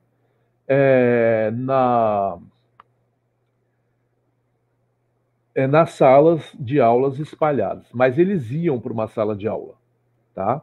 Nessa sala de aula tinha 30 alunos e tinha uma televisão, e aí tinha uma cidade em Benjamin Constant, não sei onde, todos os alunos vendo a aula dele ao mesmo tempo dentro de uma sala. Então, assim, eu não sou contra a tecnologia, mesmo porque senão a gente não estaria fazendo essa formação aqui. E dificilmente a gente teria a presença de tanta gente numa formação se não fosse dessa maneira virtual que a gente está fazendo. Mas eu entendo que a gente começou a pensar que a essencialidade, aí no caso da aula de um professor, era mínima. A gente começa a invisibilizar e depreciar e dizer que um professor só pode atender cerca de 4.500 alunos, se ele fizer dessa maneira. Também é uma outra questão cultural, porque a gente sabe que é muito complexo chegada de professores ou de profissionais querendo trabalhar naqueles rincões, lá naqueles finais de mundo que a gente chama, dentro de uma floresta. Então, era uma solução viável para Manaus. O Espírito Santo pega e importa essa solução. totalmente alienada daquilo que se ensina aqui, do currículo que se tem aqui, e a gente teve uma problemática gigantesca, mas a gente pagou R$1 milhão pela exibição desse material dito gratuito pela TV para os estudantes. Só que os profissionais daqui pegaram e começaram a detectar muitos problemas, inclusive de conteúdos grotescos dentro dessas mídias. E aí é um foco de resistência. Porque, na verdade, quando a gente falou mal do escolar, e eu falei mal também, né, a gente não falou dos profissionais que se propuseram aquilo. A gente falou de uma questão seguinte: João, você está sendo antiético dizendo que o professor de arte está ensinando errado no vídeo. Eu falei, não estou sendo antiético. Eu me formei, fiz 4 anos de graduação, 2 de mestrado, 4 de doutorado, para chegar num ponto que eu, com aquilo que eu aprendi, autoridade nessa área, eu podia falar que estava certo ou errado. O erro não foi meu, o erro foi de um profissional que não se preparou, sei lá, que não estudou, não sei o que aconteceu, mas as questões estavam nitidamente erradas. Ou seja, nós descobrimos que o governo aposta na ideia gritante desse um profissional atendendo 4.500 alunos, no trato da impessoalidade, no trato da dispensa de um profissional. Falo isso, e isso é construído a partir de muitas dinâmicas. A BNCC, por exemplo, me torna, como professor de artes, um professor polivalente. Eu sou obrigado a dar conta de conteúdo de música, de dança, de teatro. Ou seja, a polivalência é tudo que um governo quer para demitir professores. Se você faz tudo, se você é capaz de aplicar em tudo, por isso que a gente proliferou nessas segundas licenciaturas, nessas pós-graduações em várias áreas diferentes, e hoje é exigido tanto currículo, hoje é exigido tanto papel, de novo, né, tanta certificação das pessoas na área profissional, porque a gente precisa de fazer com que todos esses profissionais sejam polivalentes. Então, a pandemia, ela traz essa versão de privatização, porque todos esses modos implícitos na educação em mídias, no escolar, eles têm toda uma indústria privada por trás disso, mesmo porque a Serra, o governo do estado, não tem pernas para manter, por exemplo, uma central de mídias. Tá? Só algumas ideias sobre essa questão do avanço da privatização. A EAD, o trabalho remoto, a educação e as novas tecnologias que não foram discutidas. Eu lembro oh meu Deus, da Carla Capuccio, quantos anos ela levou, gente, para conseguir colocar essas internet nas escolas. Quando chegava lá no final, já tinham roubado os cabos lá atrás. Quando chegava lá no final, já a internet já tinha uma velocidade ultrapassada. Quando chegava lá no final, já existia uma tecnologia que superava aquilo. Ou seja, a educação, ela funciona nesse processo arcaico e nós temos um refúgio tecnológico. Ou seja, assumir essa ascensão da tecnologia de forma desenfreada, descabida, também é um processo de fazer essa manutenção trilionária de um mercado dentro da educação. Bom, sobre o retorno das escolas, sobre o retorno dos ardilosos voucher e homeschooling. Então, por exemplo, pela ideia do governo federal, e isso atinge principalmente vocês que trabalham em creches, em CMEs, pela ideia do governo federal, o voucher, o governo federal, ele quer dar acesso, diz, né, às crianças à educação infantil. Só que ele não quer construir creche. Na Serra, em 2015, nascia 5.000 crianças por mês. E a escola reprovava 5.000 crianças por ano, desculpa. Nascia 5.000 crianças por ano e a escola reprovava 5.000 crianças por ano. A gente criou um funil que não tinha mais jeito, era evasão ou era reprovação, porque não tinha mais jeito. E aí o que acontece? O governo tem a ideia maravilhosa de, não, peraí, vamos dar voucher para os estudantes e eles podem escolher escolas privadas. O que é o voucher? É uma forma de transportar de reconduzir o dinheiro público para a mão do setor privado. Aí você tem aí um voucher de 250 por mês para que a criança tenha acesso à creche no setor privado. Sério, sinceramente, diante dos gastos de uma criança por ano numa escola, a gente vê que R$250 não vai resolver essa situação. Primeiro ponto. Mas que também a gente tem uma outra questão, que é as secretarias de educação, elas têm que legislar sobre essas escolas particulares de ensino infantil. E ela não tem pernas para isso. Então, o governo acha, ou seja, ele vamos dizer assim, não dá esse acesso por meio das secretarias, diz que não tem condições de fazer isso, que é um outro movimento com a desculpa de que vamos dar voucher e essas escolas elas vão poder assumir as nossas crianças e a gente não vai ter que gastar mais com creche. Então, o voucher, na verdade, ele é essa transposição e ele é muito perigoso, e como já aconteceu no Chile. Eles começaram com voucher e hoje não se tem muitas escolas públicas no Chile. E a questão do voucher também é uma questão de exclusão, porque R$250 na mão de um rico para botar numa escola e R$250 na mão de um pobre para botar numa escola vai fazer com que os ricos consigam mais as escolas melhores e os pobres as escolas piores. Por quê? Porque para sobreviver dentro de uma escola dessa, por exemplo, se desse um voucher para um sobrinho meu estudar hoje no Leonardo da Vinci, a gente não ia conseguir estudar lá. Porque não é ter dinheiro para pagar a mensalidade. É um outro sistema de vida, é um outro sistema social que não condiz com o nosso sistema social. A primeira viagem para a Disney que aquelas crianças fizessem, meu sobrinho não ia poder ir. Então, assim, o voucher, ele faz com que a gente perca vagas na educação infantil, ele faz com que seja invisibilizado o professor da educação infantil, ele faz com que caia a qualidade da educação infantil.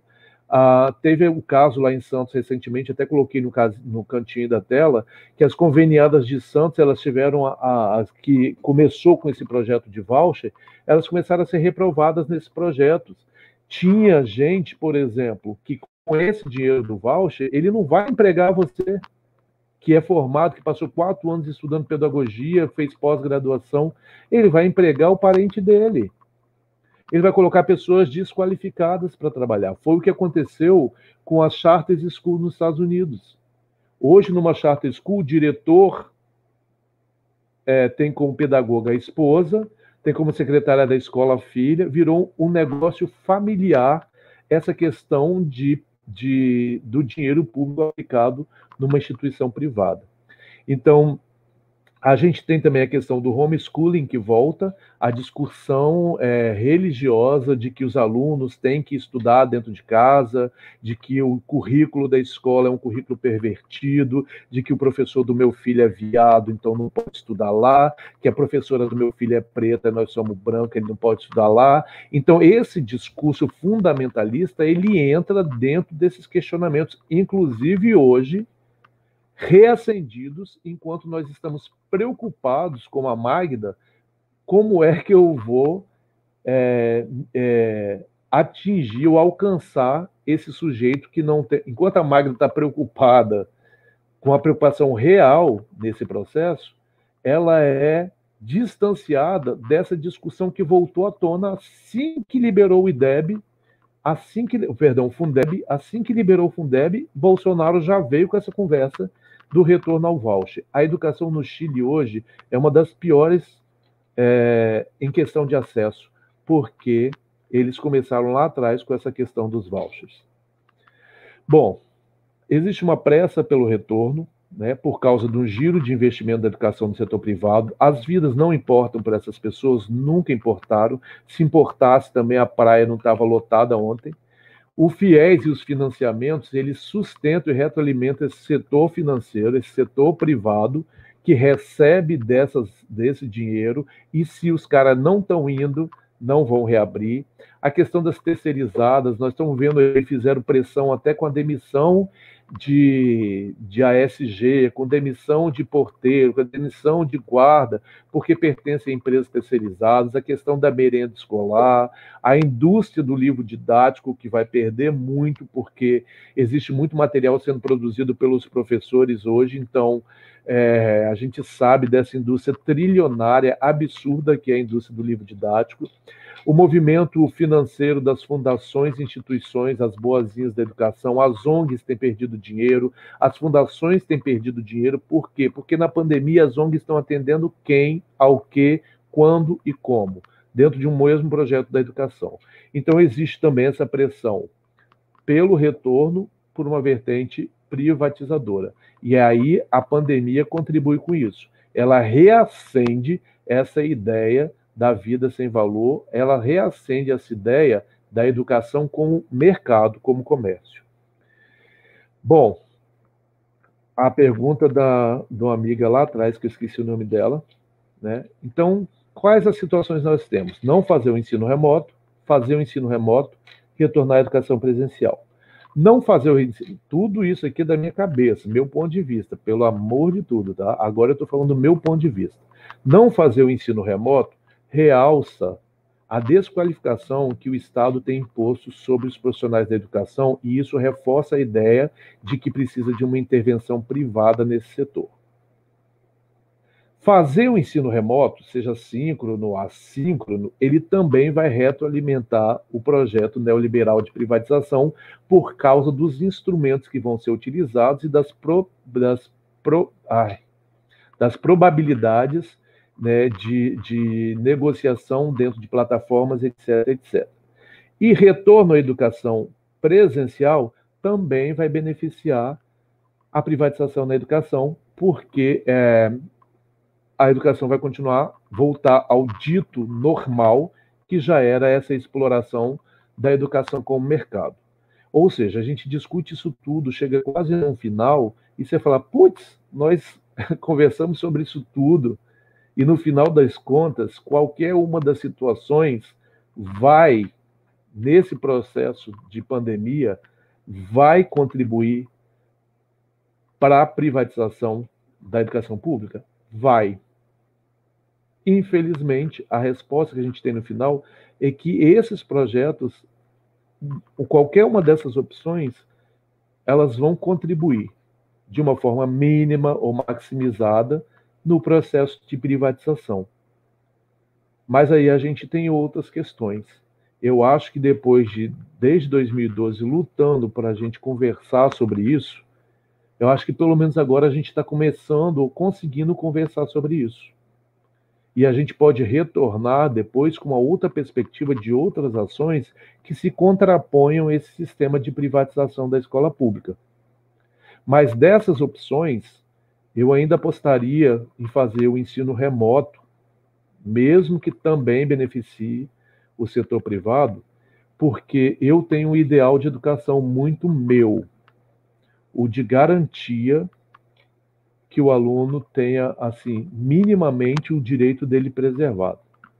Eu só consigo agora, eu não consigo retornar ao presencial, eu não consigo me negar a não fazer o ensino remoto. O que eu consigo agora, de uma visão muito pessoal e também de uma visão da minha militância, é fazer o remoto, com as ferramentas possíveis, enquanto isso passa. Essa é minha problemática. Mas de todas as três opções, todas elas nos levam a uma potencialização da privatização durante o ensino remoto, durante a pandemia. Mas, enfim, isso é uma questão, como eu falei, que ela é pessoal e tem que ser discutida em grupo. O grupo de vocês sabe o que é melhor para fazer nesse momento em cada escola de vocês. Bom, tem alguns tópicos relevantes para a gente encerrar, que eles são comparáveis com a educação brasileira, como aconteceram nos Estados Unidos. Só para a gente entender que esse projeto de privatização ele está atrelado a uma questão de colonização, da gente abrir as pernas, não, termo horrível, calma, desculpa, da gente ceder a pressões da internacionalização. Por exemplo, a política neoliberal de Trump na educação teve foco nos vouchers. O Brasil quer também, com Bolsonaro, adotar os vouchers. De toda maneira. E aí não é uma premissa só do Bolsonaro, não, porque o Temer queria também isso. Que a gente acaba contrapondo a uma política populista, uma política para o pobre, desculpa, de uma política que, na verdade, que beneficia empresários. Então, ambos os governos, o de Bolsonaro e de Trump, ambos nomearam ministros da educação que eles estão atrelados à proposta, à ideologia neoliberal. Tá? O Trump colocou uma bilionária para ser ministra da educação que pregava sobre as questões fundamentalistas religiosas. A gente hoje tem um religioso que faz isso. A gente teve um que dançava com guarda-chuva. A gente teve um que mentiu sobre as questões curriculares. Ou seja, a gente tem uma depreciação nos dois países e o Brasil importa isso descaradamente. As moedas neoliberais na educação, hoje em dia o discurso da criatividade, da escolha, o aluno pode escolher onde que ele quer estudar, e a privatização como sendo a melhor opção para a escola pública, elas têm sido moedas que têm circulado no nosso meio e a gente tem assumido isso sutilmente por meio de adoção, o último termo lá, de adoção, por exemplo, de termos empresariais. Às vezes a gente pensa que nem a linguagem ela vai influenciar nisso, mas vai influenciar sim, né? Vocês podem observar que a escola, sempre que ela assume uma linguagem, ela assume também a ideologia dessa linguagem. Quando nós assumimos os termos de competição, projeto de vida, blá, blá, blá, que são termos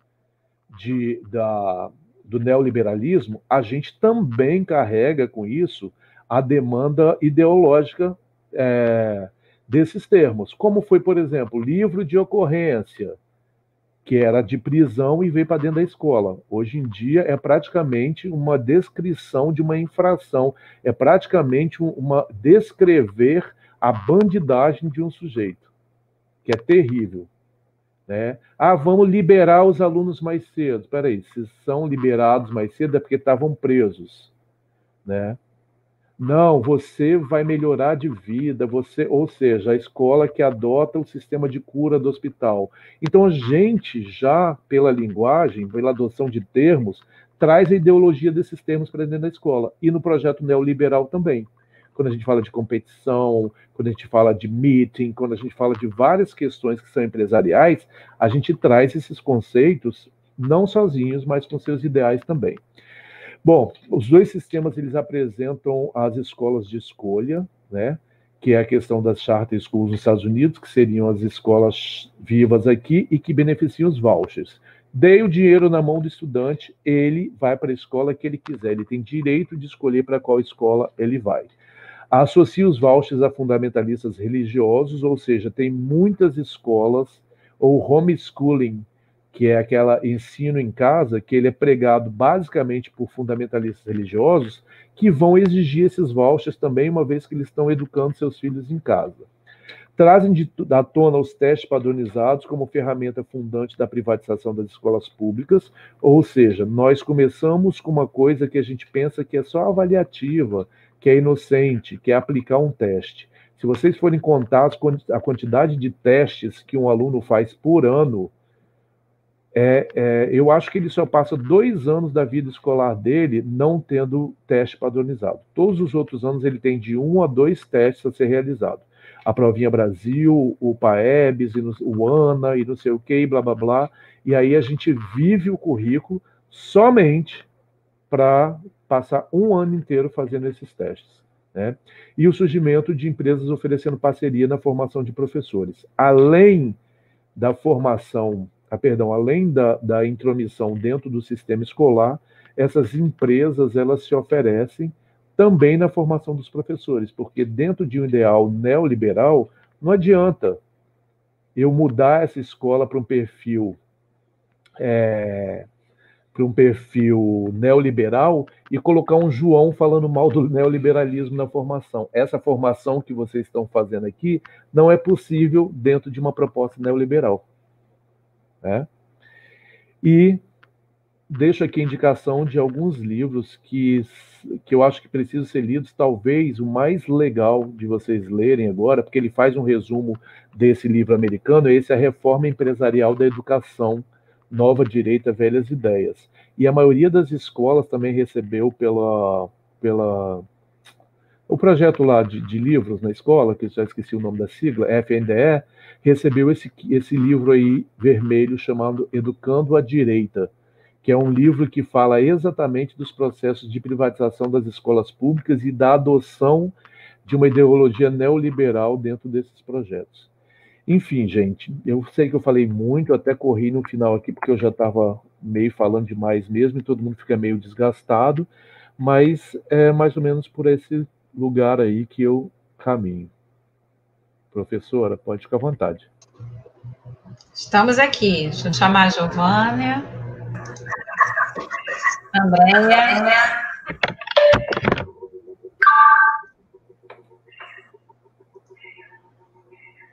Tá todo mundo quietinho. Nunca. Estamos por aqui, só Falo, né? Se arrependeu, Giovânia? Não, jamais. Aqui no chat o pessoal falou que ainda continua ainda até sem almoçar. Acredita? Então tá bom o assunto. Até 18 horas. Isso aí. Proporam aqui no comentário uma palestra, uma live para os pais, né? Porque é muito a conscientização. Muito bacana. Muito ótima essa ideia. Muito. Porque não tem para onde a gente correr. A Fernanda está aí. Eu estou conseguindo ver as mensagens aqui embaixo agora. Consegue? Professor, tem um grande amigo seu participando aí, o Alexandre Borges.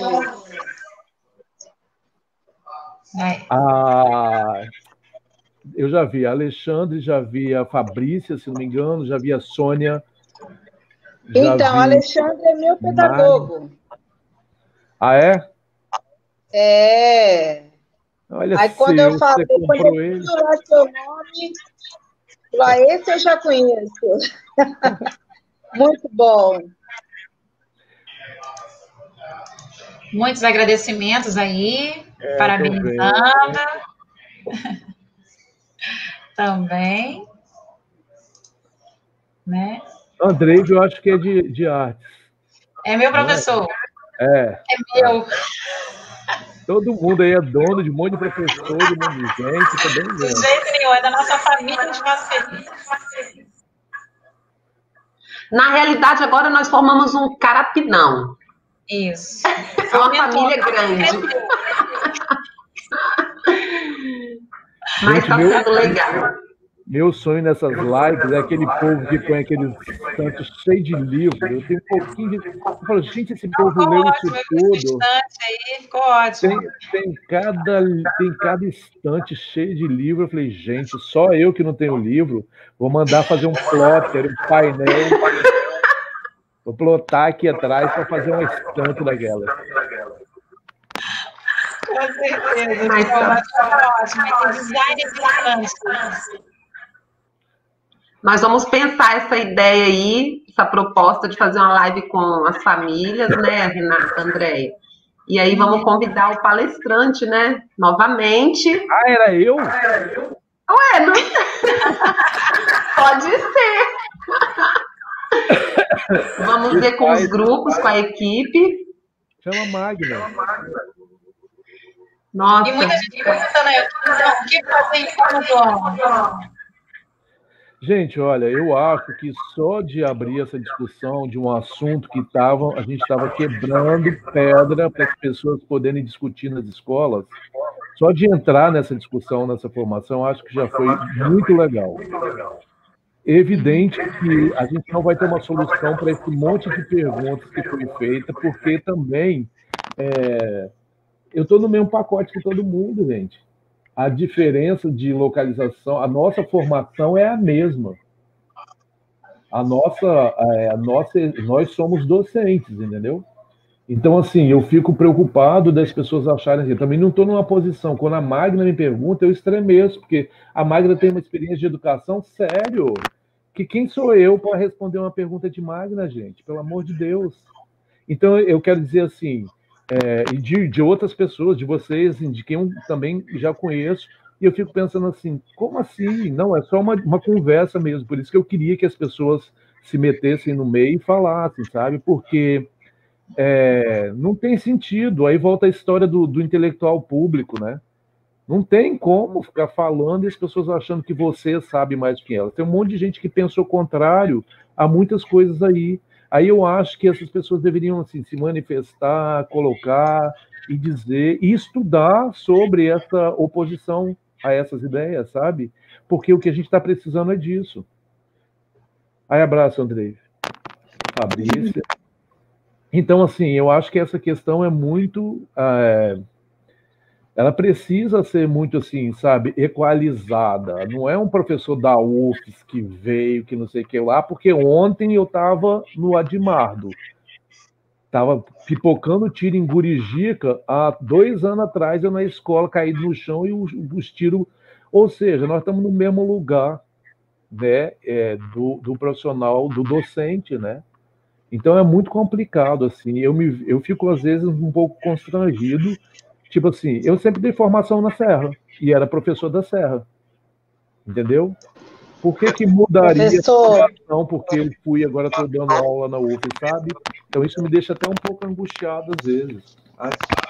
Esse fone vai.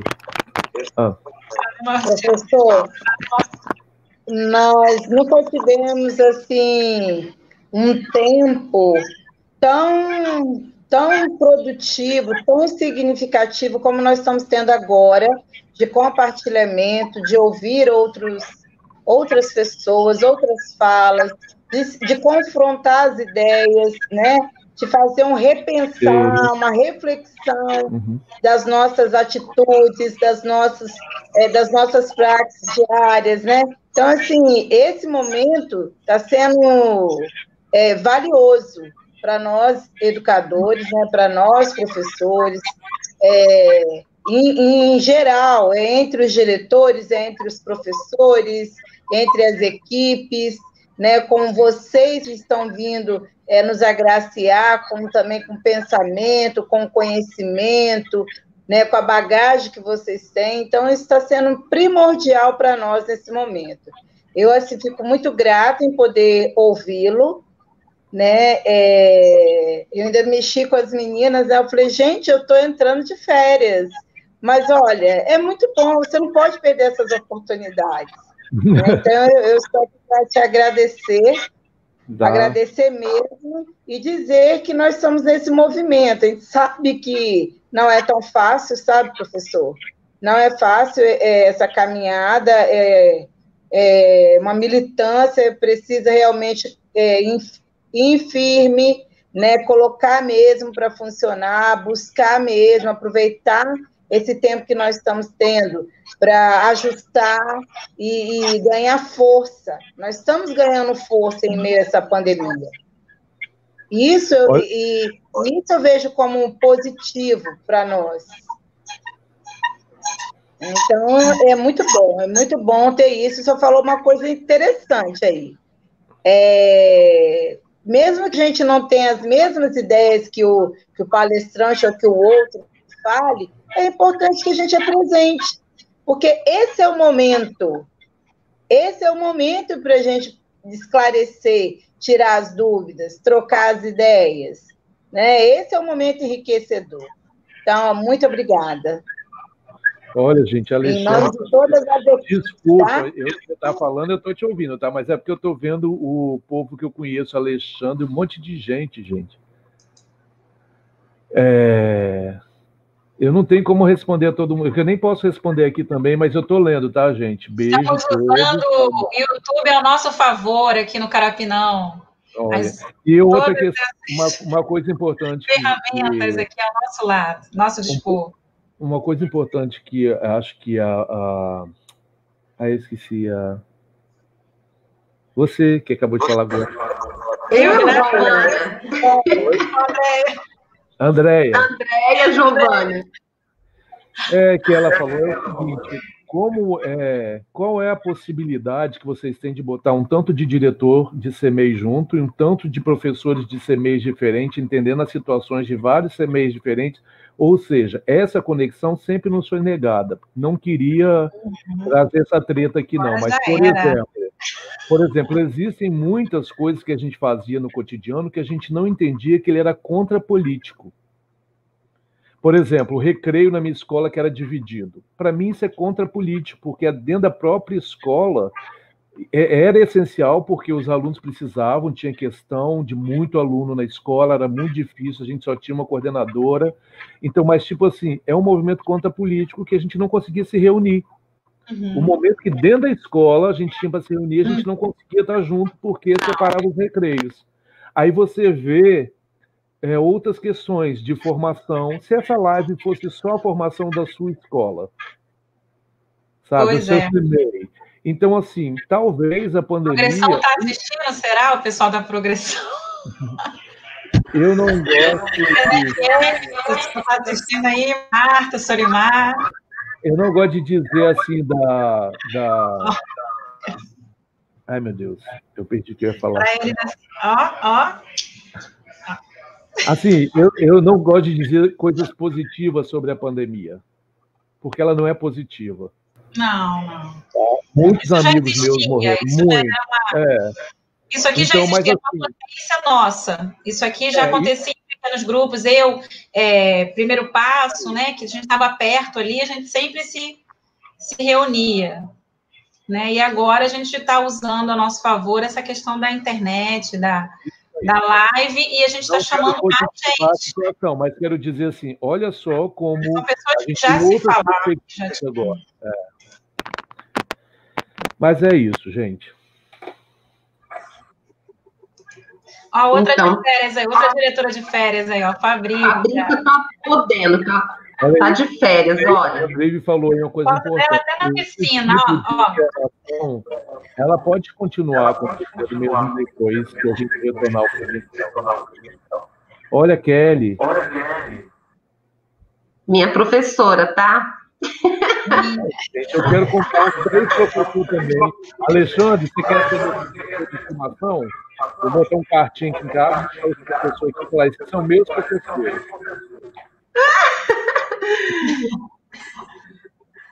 Que maravilha, né? Muito feliz aí, a gente chegando ao final de mais uma live. Tão maravilhosa. Bora almoçar? Amei. Vamos printar a tela aí, vamos guardar esse momento. Amém. Parabéns, professor João, mais uma vez. Pode contar com a gente sempre que precisar. E já vai se preparando, hein? Para a live com as famílias. Tá maior cobrança aqui no chat, ó. Um painel aqui, gente, um livro. Então tá bom. Tá bom. Obrigada pelo diretor aí, falando que tá de férias também, Marli. Marli. Tem um negócio de distribuição dos kits também, né? Isso, também tem isso. Vou tirar em novembro. Mas tá bom, então. Quero agradecer, né, imensamente a presença do professor, né, de todos os colegas aí que vibrando aí com a live, que gostaram muito. Isso é bom para a gente também que está organizando, né, de estar fazendo esses convites. Amanhã temos outra. Amanhã tá. Essa semana vai ser puxada. Amanhã vamos falar um pouquinho do PPP, né, com a professora Terezinha Schultz. Olha então, que legal. Assim, a Terezinha é maravilhosa. Ela é. Fábio. Queremos agradecer imensamente. Magna, minha pedagoga, um beijo, tá? Também estou mandando um beijo para toda a galerinha do Espaço Feliz, toda a família. Tchau, gente. Tchau, gente. Até a próxima. Obrigada.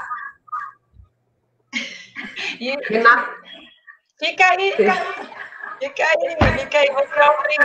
Beijo, meninas. Tchau.